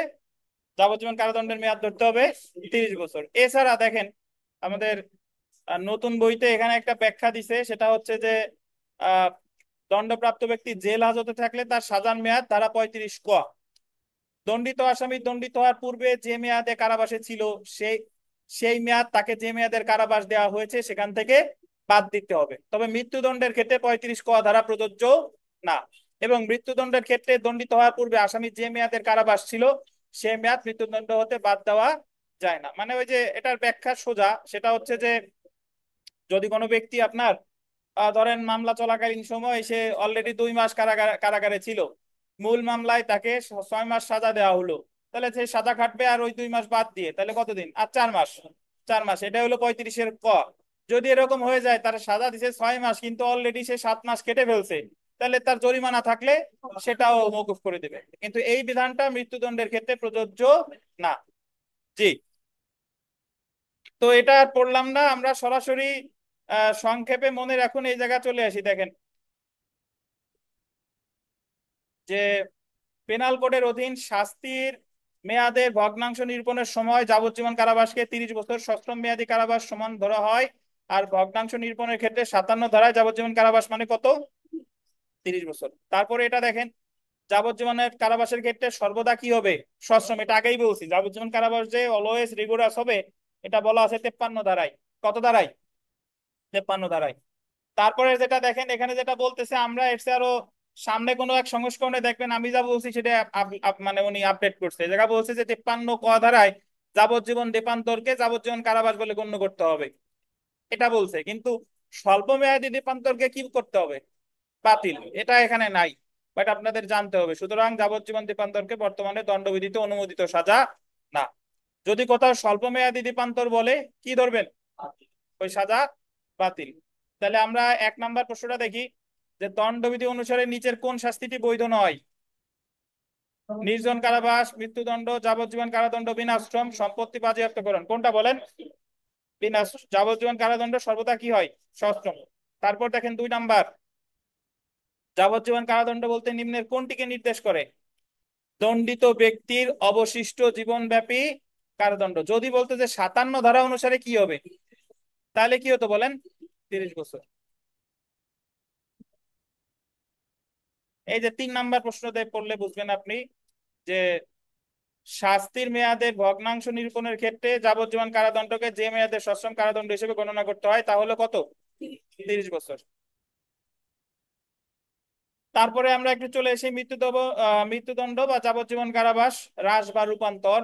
দেখেন সরকার মৃত্যুদণ্ড প্রাপ্ত আসামির অনুমতি ছাড়া, এটা আমরা আগেই পড়েছি, মৃত্যুদণ্ড যে কোনো দণ্ডে রূপান্তর করতে পারে বা যে কোনো দণ্ডে হ্রাস বা কমিট করতে পারে। ধারা কত? 54 গোল্ডেন। আর 55 ধারার অধীন সরকার যাবজ্জীবন কারাদণ্ড বা কারাবাসে রূপান্তর করতে পারে বা হ্রাস করে অনধিক কত 20 বছর করতে পারে, এটা আমরা জানি। আর দণ্ডবিধির 55 ক গোল দিবেন 55 ক ধারায় রাষ্ট্রপতির ক্ষমা প্রদর্শনের বিশেষ অধিকার বা প্রেরোগেটিভ অফ মার্সি সংরক্ষণ করা হয়েছে। তো এই prerogative of mercy Suman Sen 55 ক ছাড়া আর কোথায় কোথায় আছে ভাই?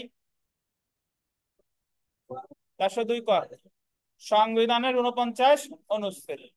জি। আমরা বিগত বছরের প্রশ্নে চলে আসি। দেখেন 2 নাম্বার প্রশ্নটা দেখি যে দণ্ডবিধির কত ধারায় রাষ্ট্রপতির ক্ষমা প্রদর্শনের বিশেষ অধিকার সংরক্ষণ করা হয়েছে? 55 ক। যদি বলে যে প্রেরোগেটিভ অফ মার্সি আছে কত ধারায়? 55 ক। ঠিক আছে।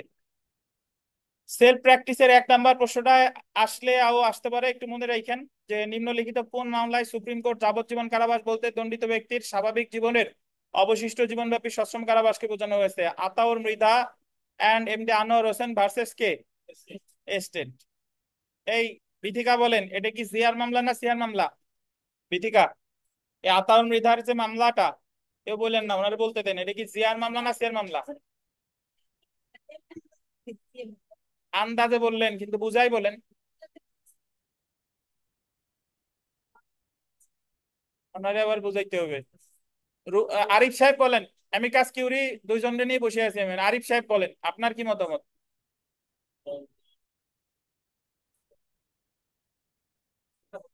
Ninguém se importa, sabe?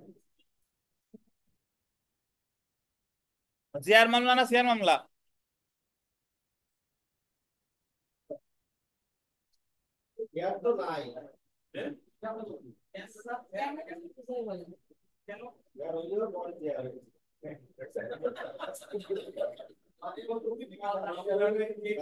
এটা কি মামলা এটা বলেন, পেশায়ের না, তাড়াতাড়ি। কি মামলা? আপিল মামলা। আপিলের আগে সে একটা মামলা থাকে না, আপিল তো পরে যায়।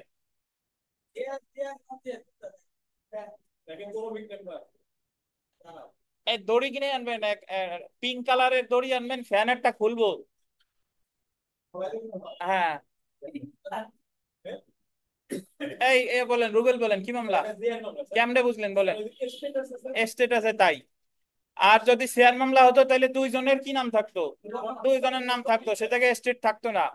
এতদিন ধরে পড়ানোর পরে যদি এ না পারেন, দেখেন তিন নাম,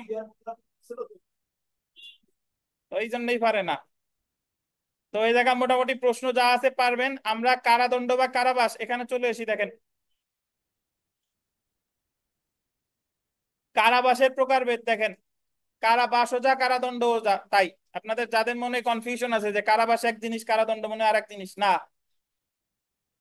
তো দণ্ডবিধির 53 ধারা অনুযায়ী কারাবাস বা ইমপ্রিজনমেন্ট দুই প্রকার, গোল্ডেন। সশ্রম আর একটা হচ্ছে বিনাশ্রম। আপনি জানেন যে দণ্ড, পরীক্ষার হলে গিয়ে কনফিউজড হয়ে যাবেন, আসছে দণ্ড কয় প্রকার, 5 প্রকার, যদি আসে কারাদণ্ড কয় প্রকার, তাহলে কয় প্রকার, 2 প্রকার। কিন্তু ওই জায়গাতে মাথা গরম হয়ে যাবে। দেখেন কারাবাস অনেক ক্ষেত্রে সশ্রম এবং বিনাশ্রম হতে পারে, বা কারাবাস শুধুমাত্র সশ্রম হতে পারে, বা শুধুমাত্র কি বিনাশ্রম হতে পারে। এই ক্ষেত্রে কারাবাস কেমন হবে সেটা নির্ধারণ করতে নিম্নলিখিত ব্যাখ্যাটা পড়ুন। নিম্নলিখিত ব্যাখ্যা পড়ার আগে আমি একটু আমার মতো করে ব্যাখ্যা করে দিই। সেটা হচ্ছে যে, শুনেন, আমাদের দণ্ডবিধির 60 ধারায়, কত ধারায়, 60, সেকশন 60-তে বলা আছে, যদি কোথাও কোনো ধারায় থাকে যে কোনো বর্ণনার কারাবাস, অফ আইদার ডেসক্রিপশন, ইংলিশে বলে অফ আইদার ডেসক্রিপশন, যে কোনো বর্ণনা বললে বিচারক ওটা সশ্রম দিতে পারে, বিনাশ্রম দিতে পারে, আংশিক সশ্রম দিতে পারে, আংশিক বিনাশ্রম দিতে পারে। কথা ক্লিয়ার? আর যদি বলে বিনাশ্রম কারাদণ্ড, বিনাশ্রম শব্দটা ধারায় উল্লেখই আছে, তাহলে বিচারকের আর বিবেচনামূলক ক্ষমতা প্রয়োগের কোনো সুযোগ নাই, ওটা বিনাশ্রম দিতেই উনি বাধ্য। যদি কোনো ধারায় সশ্রম দিতে উল্লেখ থাকে, তাহলে কি সশ্রম দিতেই বাধ্য। এই সবগুলো কথাই বলছে কত ধারায়, 60 ধারায়। একটু পড়ি দেখেন। যে ক্ষেত্রে কারাবাস সশ্রম বা বিনাশ্রম হতে পারে, where imprisonment may be simple or rigorous. দণ্ডবিধির অধীন কারাবাস বলতে সশ্রম বা বিনাশ্রম উভয় কারাবাসকে বোঝাবে। অর্থাৎ যেখানে কারাবাস উল্লেখ করা হয়েছে কিন্তু সশ্রম না বিনাশ্রম কোনোটাই উল্লেখ করা হয়নি, সেই ক্ষেত্রে কারাবাস বলতে সশ্রম বা বিনাশ্রম উভয় কারাবাস হতে পারে। ধরেন এইভাবে চিন্তা করেন, এক জায়গায় যে কোনো বর্ণনাও বলে নাই। আমরা উদাহরণস্বরূপ বলি, আমরা যে জায়গা থেকে পড়ে আসছি ওই জায়গা ফৌজদারি কার্যবিধি 250 ধারায় মিথ্যা তুচ্ছ মামলার ক্ষেত্রে ওই যে যে আপনার 6 মাস, অনধিক 6 মাস কারাদণ্ড দিতে পারে, মনে আছে কিনা আপনার? ওই জায়গা কিন্তু যে কোনো বর্ণনাও বলে নাই, আবার সশ্রম বিনাশ্রম কিছুই বলে নাই, তাহলে কি হবে? কিছু বলে নাই মানে বিচারকের ইচ্ছা, সশ্রমও দিতে পারে, বিনাশ্রমও দিতে পারে, একই কথা। যে কোনো বর্ণনা থাকলেও যা, কিছু না থাকলেও ওই সশ্রম বিনাশ্রম উভয়। দেখেন, এবং এই ক্ষেত্রে সশ্রম বা বিনাশ্রম দেওয়া আদালতের জন্য কি বিবেচনামূলক, অর্থাৎ আদালত সশ্রম কারাবাস বা বিনাশ্রম কারাবাস দিতে পারে। এরপরে দেখেন দণ্ডবিধির গোল্ডেন 60 ধারায় বলা হয়েছে, কত ধারায়, 60 ধারায় বলা হয়েছে, যে ক্ষেত্রে কোনো অপরাধী গোল দিবেন যে কোনো বর্ণনার কারাবাসে দণ্ডিত হয়, যে কোনো বর্ণনার, an offender is punishable with imprisonment which may be of, এটা গোল দিবেন, of either description।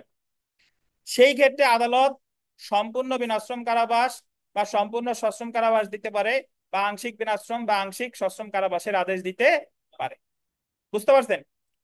যেমন দেখি আমরা, যেমন 147 ধারায় দাঙ্গার শাস্তি হতে পারে যে কোনো বর্ণনার কারাদণ্ড, যা 2 বছর পর্যন্ত হতে পারে, বা জরিমানা সহ বা কি উভয়। এখন এই জায়গায় যেহেতু যে কোনো বর্ণনা বলছে, তার মানে কি আদালত ইচ্ছা করলে 2 বছর সশ্রম দিতে পারে, 2 বছর ধৈর্য বিনাশ্রম দিতে পারে, 1 বছর সশ্রম, 1 বছর কি বিনাশ্রম দিতে পারে।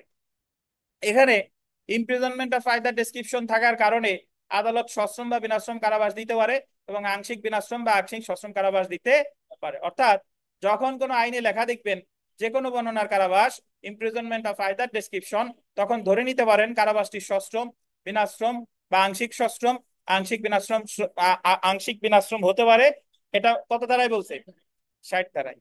আইনে যদি নির্ধারিত না থাকে তাহলে কারাবাস সশ্রম হবে না বিনাশ্রম হবে তা নির্ধারণ করা আদালতের জন্য বিবেচনামূলক ক্ষমতা। তাহলে বিথিকা এক কথায় ছেড়ে দিবেন, 60 ধারায় কি বলছে? সশ্রম বিনাশ্রম সশ্রম বা বিনাশ্রম বা আংশিক বিনাশ্রম বা আংশিক সশ্রম। বিকাশ বলেন কি বলছে?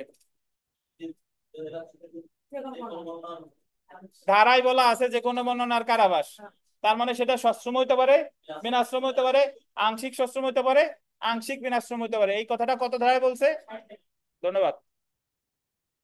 দেখেন, যে ক্ষেত্রে শুধুমাত্র সশ্রম হবে, এখন কোন ক্ষেত্রে আদালত সশ্রম কারাবাস দিতে পারে বা দিবে?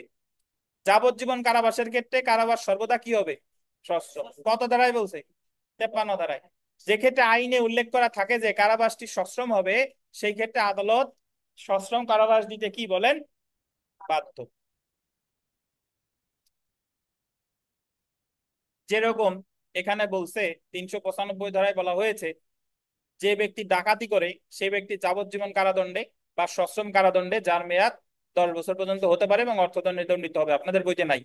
তাহলে ডাকাতির শাস্তি সাজা বলছে যাবজ্জীবন কারাদণ্ড বা 10 বছর পর্যন্ত সশ্রম কারাদণ্ড। তাহলে এই জায়গায় কি ওনার বিনাশ্রম কারাদণ্ড দেওয়ার সুযোগ আছে কিনা বলেন? এই জায়গায় নাই। কেন নাই? কারণ এই জায়গা সশ্রম শব্দটা উল্লেখই আছে। দেখেন, এই ধারায় যেহেতু অনধিক 10 বছর সশ্রম কারাদণ্ডের বিধান আছে, সেহেতু আদালত সশ্রম কারাদণ্ড দিতে বাধ্য। কিন্তু এই ধারায় যাবজ্জীবন কারাদণ্ডের বিধান উল্লেখ করা হলেও সেটা সশ্রম হবে কিনা বলা হয়নি। যাবজ্জীবন কারাদণ্ড সশ্রম বলা হয় নাই, বাট যাবজ্জীবন কারাদণ্ড উল্লেখ থাকলেই ধরে নিতে হবে ওটা কি সশ্রম, কারণ এই ব্যাখ্যাটা দিয়ে দিছে কত ধারায়? 53 ধারায়। এই ক্ষেত্রে 53 ধারা প্রযোজ্য হবে এবং যাবজ্জীবন কারাবাসটি সশ্রম মর্মে গণ্য করতে হবে। এখন নতুন বইতে এখানে আপনার সশ্রম কারাবাসের কতগুলো ধারা এই জায়গা উল্লেখ করে দিছে। যে জায়গা বেশ কয়েকটা ধারা আছে, এই ধারা আমাদের মুখস্থ করার কোনোই দরকার নাই। আপনি এমনি এটা না পড়লেও সমস্যা নাই। এটা আমরা যখন দণ্ডবিধি এমনি পড়ে যাব এমনিতে আমার মনে থাকবে। কারণ এইগুলো মুখস্থ করার জন্য আমরা আলাদা শ্রম দিব না। বুঝতে পারছেন? কারণ এই জিনিসগুলো যখন দণ্ডবিধি আমাদের পড়া শেষ তখন এমনি আমার একটা আইডিয়া হবে কোন কোন ধারায় সশ্রম কারাবাস আছে। বুঝতে পারছেন? তো এমনি আমি একটু মৌখিক ভাবে বলে যাই, সেটা হলো ধরেন এই যে 123 ক বলছে, 194, ওই যে 194 তো আমরা পড়ছি। তারপরে 216 ক, 364, 364 ক, 382 এরকম কয়েকটা ধারা আছে। বিশেষ করে আমাদের মনে রাখবো যখন যে শুধু ডাকাতি এবং দস্যুতা 390 থেকে 402 এই জায়গা পর্যন্ত যত কারাদণ্ড আছে সবগুলোই কি সশ্রম। এখন আমরা তাহলে আসি যে কখন শুধুমাত্র বিনাশ্রম হতে পারে, এটা একটু ব্যাখ্যা করবো। দেখেন, যে ক্ষেত্রে কারাবাস শুধুমাত্র বিনাশ্রম হবে when imprisonment may be only simple। যে ক্ষেত্রে দণ্ডবিধির কোনো ধারায় কোনো অপরাধের ক্ষেত্রে শুধুমাত্র বিনাশ্রম কারাবাসের বিধান থাকে সেই ক্ষেত্রে বিনাশ্রম কারাবাস দিতে আদালত কি বাধ্য। যেমন দণ্ডবিধির 309 ধারায় আত্মহত্যা করার উদ্যোগের ক্ষেত্রে শাস্তি হতে পারে 1 বছর বিনাশ্রম কারাদণ্ড বা জরিমানা সহ বা উভয়। যেহেতু 309 ধারায় বিনাশ্রম কারাদণ্ড উল্লেখ আছে, তাই এই ক্ষেত্রে কারাদণ্ড হবে শুধুমাত্র কি বলেন? বিনাশ্রম। অন্যদিকে 67 ধারায় বলা হয়েছে, আমাদের যে দণ্ডবিধি 67 ধারায় বলা হয়েছে যে ক্ষেত্রে অপরাধের শাস্তি শুধুমাত্র অর্থদণ্ড, উক্ত অর্থদণ্ড পরিশোধ করতে ব্যর্থ হলে আসামিকে যে কারাদণ্ড দেওয়া হবে বল দিবেন সেটাও হবে কি বিনাশ্রম। তাহলে যদি ধারায় বলা থাকে বিনাশ্রম, বিনাশ্রম, আর যে জায়গা শুধু অর্থদণ্ড, ওই অর্থদণ্ড অনাদায়ে যে কারাদণ্ড হবে সেটা কি হবে? বিনাশ্রম। এখানে বিনাশ্রম কারাদণ্ডেরও একটা মোটামুটি নতুন বইতে একটা তালিকা মানে কয়েকটা ধারা দিছে, এগুলো আমরা পড়বো না আলাদা করে। এটা আমরা দণ্ডবিধি শেষ হয়ে গেলে এমনিতেই মনে থাকবে, সমস্যা নাই। তো আমরা বিগত বছরের প্রশ্ন দেখি। দেখেন, বিগত বছরের প্রশ্ন 2023 সালের সর্বশেষ যে পরীক্ষা হলো, এখানে একটা প্রশ্ন আসছে যে কোন অপরাধের কারাদণ্ড বিনাশ্রম হবে। এটা আপনি যদি ন্যূনতম পড়ালেখা করে থাকেন, না পড়লেও আপনার বোঝা উচিত যে জায়গা বিনাশ্রম হবে। কেন? দেখেন, এ জায়গা অপশনে আছে মনুষ্যহরণ, খতে আছে ডাকাতি, গতে আছে অবৈধ বাধা দান, ঘতে আছে খুন। তাহলে এই জায়গা হবে কোনটা? কারণ এই জায়গা যতগুলো অপরাধ আছে সবচেয়ে মানে আপনার কম গুরুতর কোনটা? এই যে অবৈধ বাধা দান, তাহলে এটাই আপনার কি হতে পারে? বিনাশ্রম হবে আর কি। 2 নাম্বার দেখেন, নিম্নবর্ণিত কোন বক্তব্যটি সঠিক? যাবজ্জীবন কারাদণ্ড সর্বদাই কি হবে বলেন? সশ্রম। 3 নাম্বার দেখেন যে যাবজ্জীবন কারাদণ্ড ভোগের ক্ষেত্রে সাজার প্রকৃতি কিরূপ হবে? সাজা যাবজ্জীবন কারাদণ্ড সর্বদাই কি হবে বলেন? সশ্রম। তাহলে আমরা সেলফ প্র্যাকটিসে যা যা আছে মোটামুটি পারবেন। 5 নাম্বার প্রশ্নটা একটু দেখবো, 5 নাম্বার স্পেশালি, যে দণ্ডবিধির 67 ধারা অনুযায়ী যে ক্ষেত্রে অপরাধের শাস্তি শুধুমাত্র অর্থদণ্ড, উক্ত অর্থদণ্ড পরিশোধ করতে ব্যর্থ হয়, সেই ক্ষেত্রে আসামিকে প্রদত্ত কারাবাস কি হবে বলেন তো? শুধুমাত্র বিনাশ্রম হবে। আজান দিছে, নামাজের বিরতি, নামাজ শেষে আমরা আরেকটু পড়ে তারপর পরীক্ষা হবে আজকে।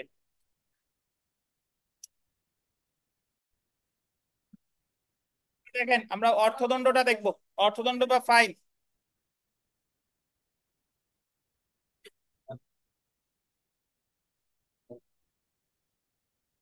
দণ্ডবিধি 63 থেকে 70 ধারা পর্যন্ত অর্থদণ্ডের পরিমাণ, অর্থদণ্ড পরিশোধ না করার কারাদণ্ড, অর্থদণ্ড পরিশোধ না করার কারণে কারাবাসের মেয়াদ, অর্থদণ্ড পরিশোধের ক্ষেত্রে কারাবাস বাতিল, এইসব মোটামুটি আলোচনা করছে। আগে আমরা অর্থদণ্ডের প্রকৃতি কি এটা একটু দেখি। দেখেন অর্থদণ্ডের প্রকৃতি, পেনাল কোড 1860-এর অধীন কোনো অপরাধের জন্য অর্থদণ্ড একমাত্র শাস্তি হতে পারে, বা অর্থদণ্ড কারাবাসের বিকল্প হিসেবে প্রদান হতে পারে, বা কারাবাসের অতিরিক্ত হিসেবে অর্থদণ্ড করা যেতে পারে। একটু বুঝেন, কখনো শুধুমাত্র একটা ধারায় সাজা শুধুমাত্র অর্থদণ্ড, অন্য কোনো বিধান নাই।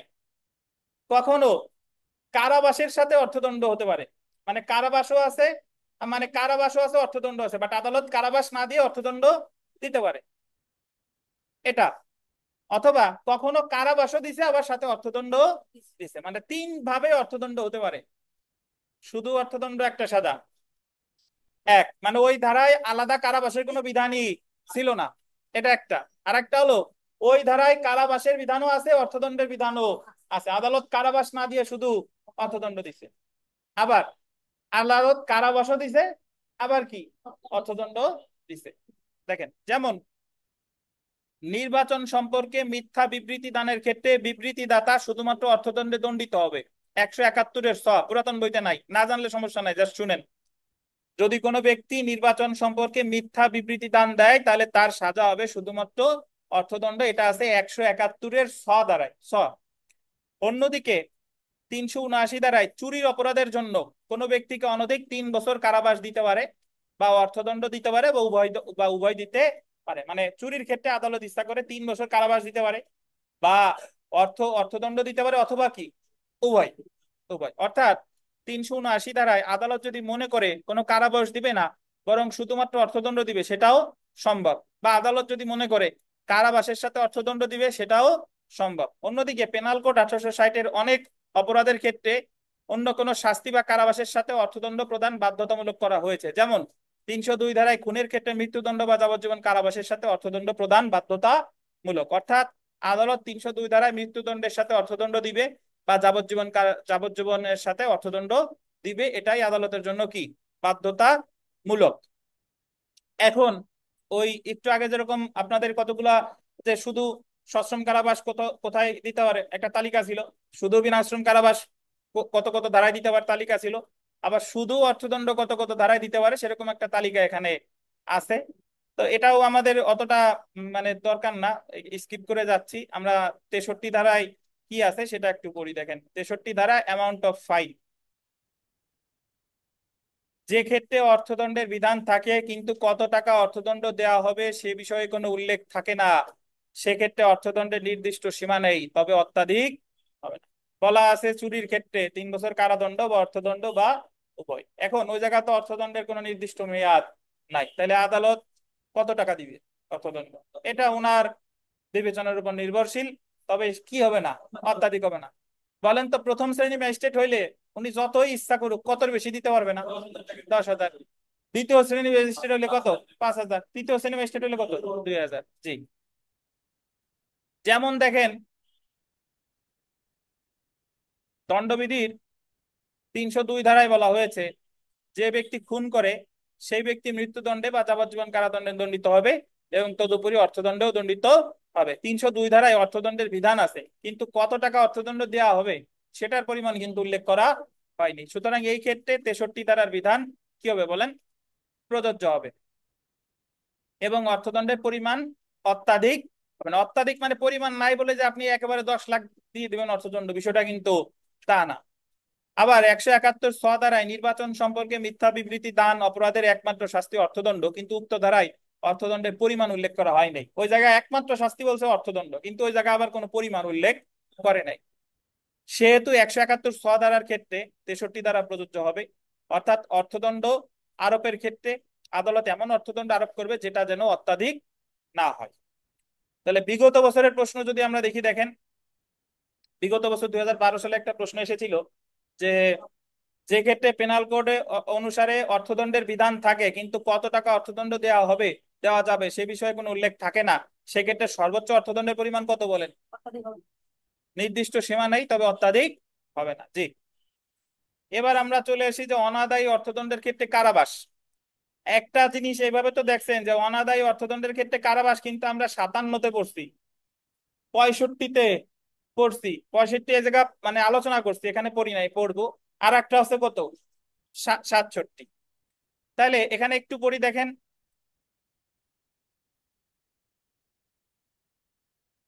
অনাদায়ী অর্থদণ্ড অর্থ হলো আদায় হয়নি বা বকেয়া অর্থদণ্ড।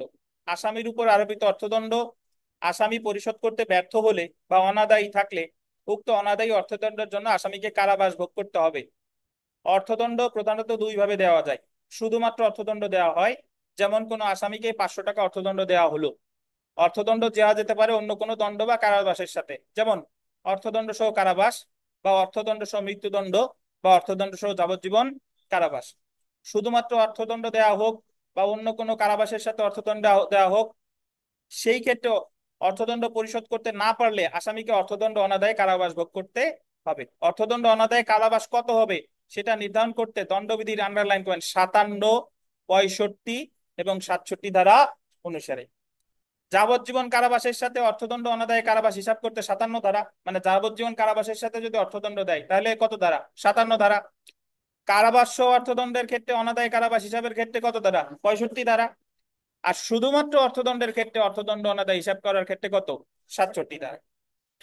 তাহলে 57 ধারা কিন্তু এতক্ষণ ধরে আমরা পড়ছি, 57 ধারা আর পড়লাম না, সরাসরি 65 ধারায় চলে আসি। দেখেন 65 ধারা, অর্থদণ্ড সহ কারাবাসযোগ্য অপরাধের ক্ষেত্রে অর্থদণ্ড পরিশোধে ব্যর্থতার কারণে ধারা কত, 65। 65-র পাশে লেখেন ফৌজদারি কার্যবিধির কত ধারা বলেন, ফৌজদারি কার্যবিধির 33। 65-র সাথে মিল আছে, ফৌজদারি কার্যবিধির 33 বার।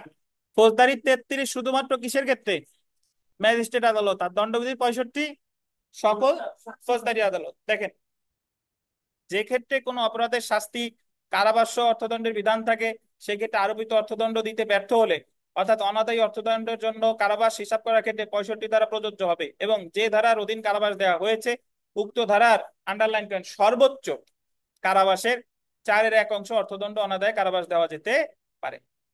65 ধারায় বিধান করা হয়েছে যে ক্ষেত্রে অপরাধী কারাবাস এবং অর্থদণ্ডে দণ্ডিত হয় কিন্তু অর্থদণ্ড পরিশোধে ব্যর্থ হয়, সেক্ষেত্রে আদালত অপরাধীকে উক্ত অপরাধের জন্য নির্ধারিত সর্বোচ্চ কারাবাসের মেয়াদের 4/1 কারাদণ্ডে দণ্ডিত করতে পারে। তো আমরা এখানে একটা উদাহরণে চলে আসি, উদাহরণটা পড়লে আরো ভালো বুঝবেন। দেখেন যে দণ্ডবিধি 392 ধারায় দস্যুতার শাস্তি হলো যে ব্যক্তি দস্যুতা সংগঠন করে 10 বছর পর্যন্ত সশ্রম কারাবাস এবং অর্থদণ্ড। তাহলে 392 ধারায় দস্যুতার সাজা কি বলেন, 10 বছর সশ্রম কারাবাস এবং কি অর্থদণ্ড। বলেন তো কত টাকা অর্থদণ্ড, এটা অত্যাধিক হবে না, 63 ধারা অনুসারে অত্যাধিক হবে না। কোন আসামিকে যদি 392 ধারা অনুসারে দস্যুতার জন্য 6 বছরের কারাবাস এবং 2000 টাকা অর্থদণ্ডে দণ্ডিত করা হয় এবং আসামি যদি আরোপিত অর্থদণ্ড দিতে ব্যর্থ হয়, সেই ক্ষেত্রে অর্থদণ্ড অনাদায়ে কারাবাস কত হবে সেটা নির্ণয় করতে 65 ধারা প্রযোজ্য হবে। 57 ধারা কেন হলো না, 57 ধারা হতো কখন, যদি যাবজ্জীবন কারাবাসের সাথে অর্থদণ্ড দিত। এটা তো দিছে কারাবাসের সাথে অর্থদণ্ড, কারণ 392 ধারায় দস্যুতার শাস্তি কারাবাস এবং অর্থদণ্ড উভয়, এবং এই ক্ষেত্রে অনাদায়ী অর্থদণ্ডের জন্য কারাবাস হিসাব করতে 392 ধারায় শুধুমাত্র দস্যুতার জন্য উল্লেখিত সর্বোচ্চ কারাবাসকে তথা 10 বছরকে 4/1 দিয়ে ভগ্নাংশ করতে হবে। এবং 392 ধারায় অর্থদণ্ড অনাদায়ে সর্বোচ্চ কারাবাস তাহলে হবে কত, ওই 10 বছরের 4/1 মানে 2 বছর কত, 6 মাস। আদালত এর কম দিতে পারবে কিন্তু বেশি দিতে পারবে না। আচ্ছা, তাহলে আমরা জেনে রাখা ভালো যদি দেখি যে 65 ধারা প্রযোজ্য হবে যে ক্ষেত্রে অপরাধটি অর্থদণ্ড সহ কারাদণ্ডযোগ্য অপরাধ। অর্থদণ্ড পরিশোধ না করার কারণে আদালত যে কারাবাস আরোপ করে তা অপরাধীকে উক্ত কারাবাসের জন্য যে দণ্ডিত করা যেতে পারে যে কোনো বর্ণনার হতে পারে, অর্থাৎ সশ্রম বা বিনাশ্রম। বলতেছে যে শুনেন, 65 ধারায় ওই যে আপনার 4/1 কারাদণ্ড দিল, এখন ওই 4/2 বছর 6 মাস কি সশ্রম নাকি বিনাশ্রম? এটা 66 ধারায় বলছে এটা সশ্রমও হতে পারে, এটা কি বিনাশ্রমও হতে পারে। অর্থাৎ 66 ধারা অনুযায়ী যে ক্ষেত্রে অপরাধী কারাদণ্ড এবং অর্থদণ্ডে দণ্ডিত হয় এবং উক্ত অর্থদণ্ড পরিশোধ করতে ব্যর্থ হলে আসামিকে যে কারাদণ্ড প্রদান করা হয় গোল দিবেন, সেটা সশ্রম বা বিনাশ্রম হতে পারে। মৃত্যুদণ্ডের ক্ষেত্রে আরোপিত অর্থদণ্ড অনাদায়ে কারাবাস হয় না। আন্ডারলাইন করে 3টা স্টার দেন। মৃত্যুদণ্ডের ক্ষেত্রে আরোপিত অর্থদণ্ড অনাদায়ে কারাবাস হয় না, কারণ তারে কারাবাস কেমনে কাটাবেন, সে তো মারাই গেছে। জি, তাহলে পরীক্ষায় যদি প্রশ্ন আসে যে কোন ক্ষেত্রে কোন দণ্ডের সাথে অর্থদণ্ড দিলে সেই অর্থদণ্ড অনাদায়ে কারাবাস হয় না, কোনটা বলেন? মৃত্যুদণ্ড। যদি অর্থদণ্ড পরিশোধ না করে তাহলে মৃত ব্যক্তির সম্পত্তি হতে আদায় করা হবে। এখন আবার কেউ প্রশ্ন করবেন সম্পত্তি না থাকলে কি করবে, করবেন না? সম্পত্তি না থাকলে ভবিষ্যতে যদি কোনো সময় হয় সেটা তা আদায় করবে। এখন আবার বলবেন যে মরার সময় যদি না থাকে তাহলে ভবিষ্যতে কেমনে হবে? তার ছেলে মেয়ে আছে না? ভবিষ্যতে হয় অনেক ক্ষেত্রে, তার বাবা মারা গেলে তার ছেলে মেয়ে উত্তরাধিকার যারা আছে সেইগুলা থেকে আদায় করা হবে। বুঝতে পারছেন? 64, 65 বা 66 ধারার ভিতর পার্থক্য। 64 ধারা আমরা পড়ি নাই, 65 আর 66 পড়ছি। মাসুদ, 65 আর 66-র মধ্যে পার্থক্য কি মাসুদ সাহেব?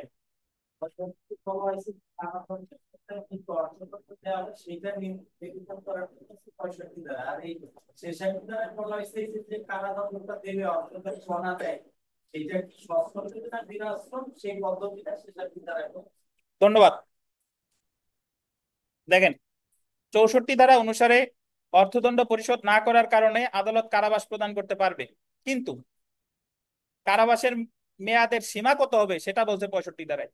64 ধারায় বলছে যে অর্থদণ্ড অনাদায়ে আদালত কারাবাস দিতে পারবে, কিন্তু কতদিন দিতে পারবে এটা 64-তে বলে নাই, এটা বলছে কততে, 65-তে। ওই ধারায় সর্বোচ্চ যে কারাবাস দিতে পারতো তা 4/1 64 ধারা অনুসারে অর্থদণ্ড অনাদায়ে যে কারাবাস আরোপ করা হয় সেই কারাবাসের সীমাবদ্ধতা 65 ধারায় উল্লেখ করা হয়েছে। অন্যদিকে অর্থদণ্ড অনাদায়ে যে কারাবাস আরোপ করা হয় সেই কারাবাসের প্রকৃতি কেমন হবে, সেটা কি সশ্রম হবে নাকি বিনাশ্রম হবে, সেটা 66 ধারায় উল্লেখ করা হয়েছে। 66 ধারায় বলা হয়েছে অর্থদণ্ড অনাদায়ে প্রদত্ত কারাবাস যে কোনো বর্ণনার হতে পারে, অর্থাৎ সশ্রম অথবা বিনাশ্রম। আমরা 2015 সালে একটা প্রশ্ন আসছে, এটা একটু দেখি। দেখেন, আদালত অর্থদণ্ড অনাদায়ে কারাদণ্ড দিলে তা 4/1 বেশি হবে না। অপরাধের কোন শাস্তির, যে দণ্ড দেয় সেটা, নাকি ওই ধারায় সর্বোচ্চ যে সাজা দিতে পারতো সেটা? ওই ধারায় সর্বোচ্চ যে সাজা দিতে পারতো সেটা। ধন্যবাদ। আমরা একটু 67 ধারায় চলে আসি। দেখেন, 67 ধারা, আসামি শুধুমাত্র অর্থদণ্ডে দণ্ডিত হলে এবং অর্থদণ্ড অনাদায়ে কারাবাস।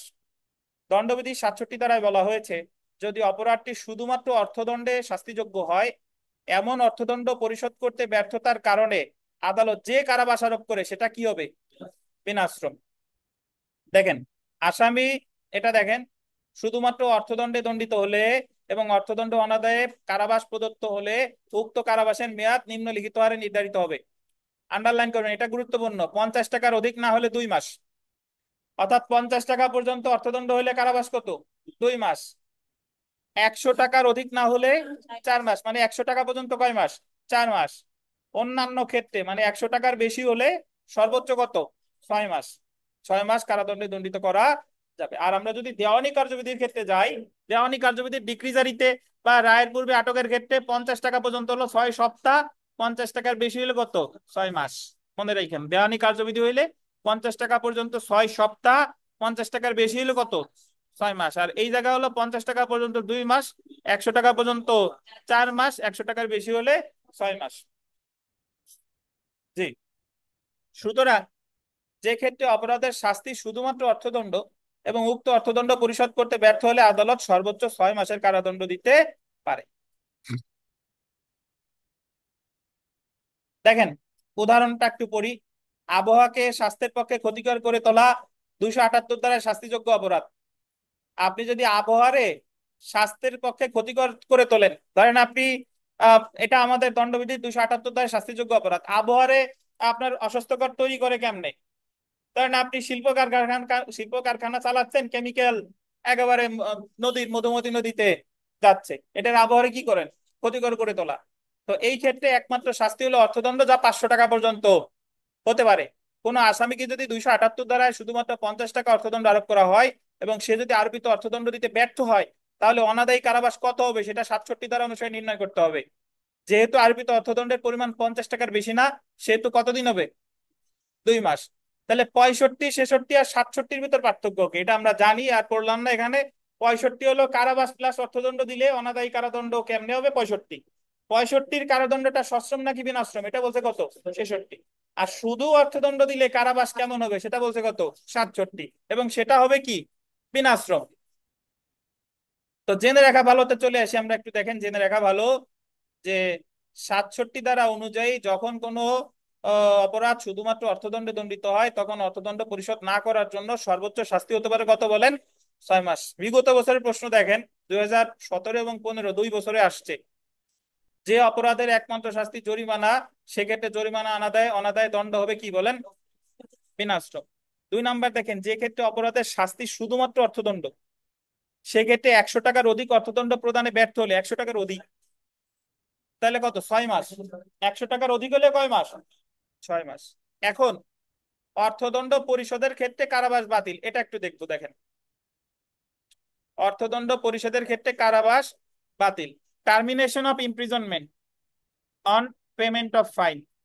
শুনেন, 68 ধারায় বলছে আপনি যদি অর্থদণ্ড দিয়ে দেন আপনার কারাবাস বাতিল, আপনি যদি আনুপাতিক হারে দেন আনুপাতিক হারে বাতিল। 69 ধারা যদি 50 টাকার জন্য আপনারা 2 মাস দেয়, 50 টাকা দিয়ে দিচ্ছেন 2 মাস বাতিল, এটা হলো 68। 25 টাকা দিচ্ছেন 1 মাস বাতিল, এটা কত? 69। দেখেন অর্থদণ্ড পরিশোধ করতে ব্যর্থতার কারণে আদালত যে কারাবাস প্রদান করে তা বাতিল হবে যখন অর্থদণ্ড পরিশোধ করা হয়, আন্ডারলাইন করেন, বা আইনি প্রক্রিয়ায় আদায় করা হয়। আপনি নিজে নিজে দেন নাই, আদায় করে নিছে। আদায় করে আবার কত দ্বারা? ফৌজদারি কার্যবিধি লাগবে। কত দ্বারা? 386। 386 মনে আছে? হ্যাঁ।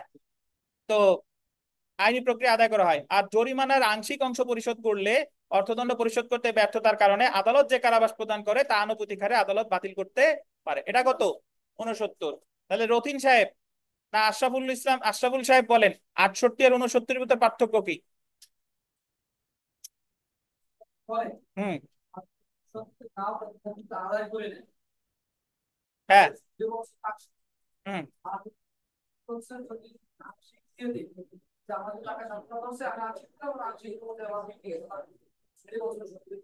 আংশিক দিলে কি হবে সেটা বলেন?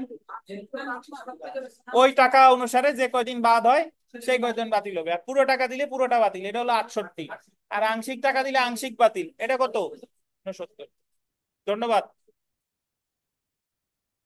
না আর একটু বাকি আছে, দেখেন যে প্রশ্ন সবই ইম্পর্টেন্ট পড়ে নিয়েন। 70 ধারাটা একটু দেখবো। 70 আজকের শেষ ধারা, অর্থদণ্ড আদায়ের সময়সীমা, limitation of levy of fine. অর্থদণ্ড তো আপনি নিজ থেকে যদি না দেন, আদালত তো আদায় করবে, বা আপনার নিজ থেকে দেওয়ারও সময়সীমাটা কত, কত দিনের মধ্যে আপনি দিবেন। দেখেন দণ্ডাজ্ঞা প্রদানের গোল দিবেন পরবর্তী 6 বছরের মধ্যে অর্থদণ্ড আদায়যোগ্য। কত ধারায় বলছে? 70 ধারা। তবে পরেরটা দেখেন, যদি অপরাধী 6 বছরের বেশি সময়ের জন্য দণ্ডিত হয়, তাহলে উক্ত দণ্ডের মেয়াদ সমাপ্ত হওয়ার পূর্বে যে কোনো সময় অর্থদণ্ড আদায়যোগ্য। ধরেন কাউরে দিছে 10 বছর কারাদণ্ড, তাহলে অর্থদণ্ড আদায় করবে কত বছরের মধ্যে? 10 বছরের মধ্যে। যদি 1 বছর কারাদণ্ড দেয়, 6 বছরের মধ্যে। যদি যাবজ্জীবন কারাদণ্ড দেয়, যাবজ্জীবনের মধ্যে। বুঝতে পারছেন? যদি মৃত্যুদণ্ড দেয়, 6 বছর। মৃত্যুদণ্ড দিলেও কয় বছর? 6 বছর। দেখেন, হ্যাঁ, মরার পর মৃত্যুদণ্ড প্রদানের 6 বছর। দেখেন, দেখেন কোনটা? না, এটা তো আপনার কার্যকরের পর থেকে। আর মৃত্যুদণ্ড দিলে তো হবে না, ওটা তো ডেথ সেন্টেন্স যখন কনফার্ম হয়ে যাবে তারপরেই না কার্যকরের বিধানটা আসবে। যদি আপিল চলমান থাকে তাহলে তো মৃত্যুদণ্ড এখনো প্রশ্ন ওঠে না। তো জেনে রাখা ভালো, দেখেন যে কারাবাস কালে আদায়যোগ্য অর্থদণ্ড অপরাধীর মৃত্যু হলেও সম্পত্তি দায়মুক্ত হবে না। দেখছেন, অর্থাৎ মৃত ব্যক্তির সম্পত্তি হতে কি হবে, আদায়যোগ্য হবে। কত সময়? 6 বছর। আচ্ছা, আর যদি 6 বছরের বেশি সময় কোনো কারাদণ্ড দেয় তাহলে সেই সময়ের মধ্যে আদায়যোগ্য হবে। যে ক্ষেত্রে রায়ে উল্লেখ করা হয়েছে যে কোনো ব্যক্তি কতিপয় অপরাধের মধ্যে একটি অপরাধে অভিযুক্ত কিন্তু কোন অপরাধে তা সন্দেহপূর্ণ, এবং সেই সকল অপরাধের জন্য একই শাস্তির বিধান না থাকলে উক্ত ব্যক্তি দণ্ডিত হবে যে অপরাধের জন্য গোল দিবেন সর্বনিম্ন শাস্তির বিধান আছে, সেই ধারায় 72 ধারায় বলছে। ধারা 72 বলতেছে যে একজন ব্যক্তি চুরি করছে নাকি দস্যুতা করছে নাকি ডাকাতি করছে, উদাহরণস্বরূপ বলতেছি, এটা আদালতের কাছে সন্দেহপূর্ণ, সে যে কোনো একটা করছে এটা কনফার্ম, কিন্তু কোনটা করছে বোঝা যাচ্ছে না। তাইলে আদালত যদি সর্বনিম্ন যে ধারায় সাজা সেই ধারায় সাজা দেবে, তাহলে চুরি দস্যুতা ডাকাতির ভিতরে সর্বনিম্ন সাজা আছে চুরিতে, তাহলে সে কিসের সাজা পাবে, চুরির দ্বারা পাবে। তাহলে এই কথাটা বলছে কত ধারায়, 72 ধারায়। আমরা বিগত বছরের 1 নম্বর প্রশ্নটা একটু দেখি। 2020 সালে পরীক্ষা এসেছে, কোনো আসামি কারাদণ্ড ভোগকালে মারা গেলে তার উপর আরোপিত অর্থদণ্ডের বিষয় কি হবে?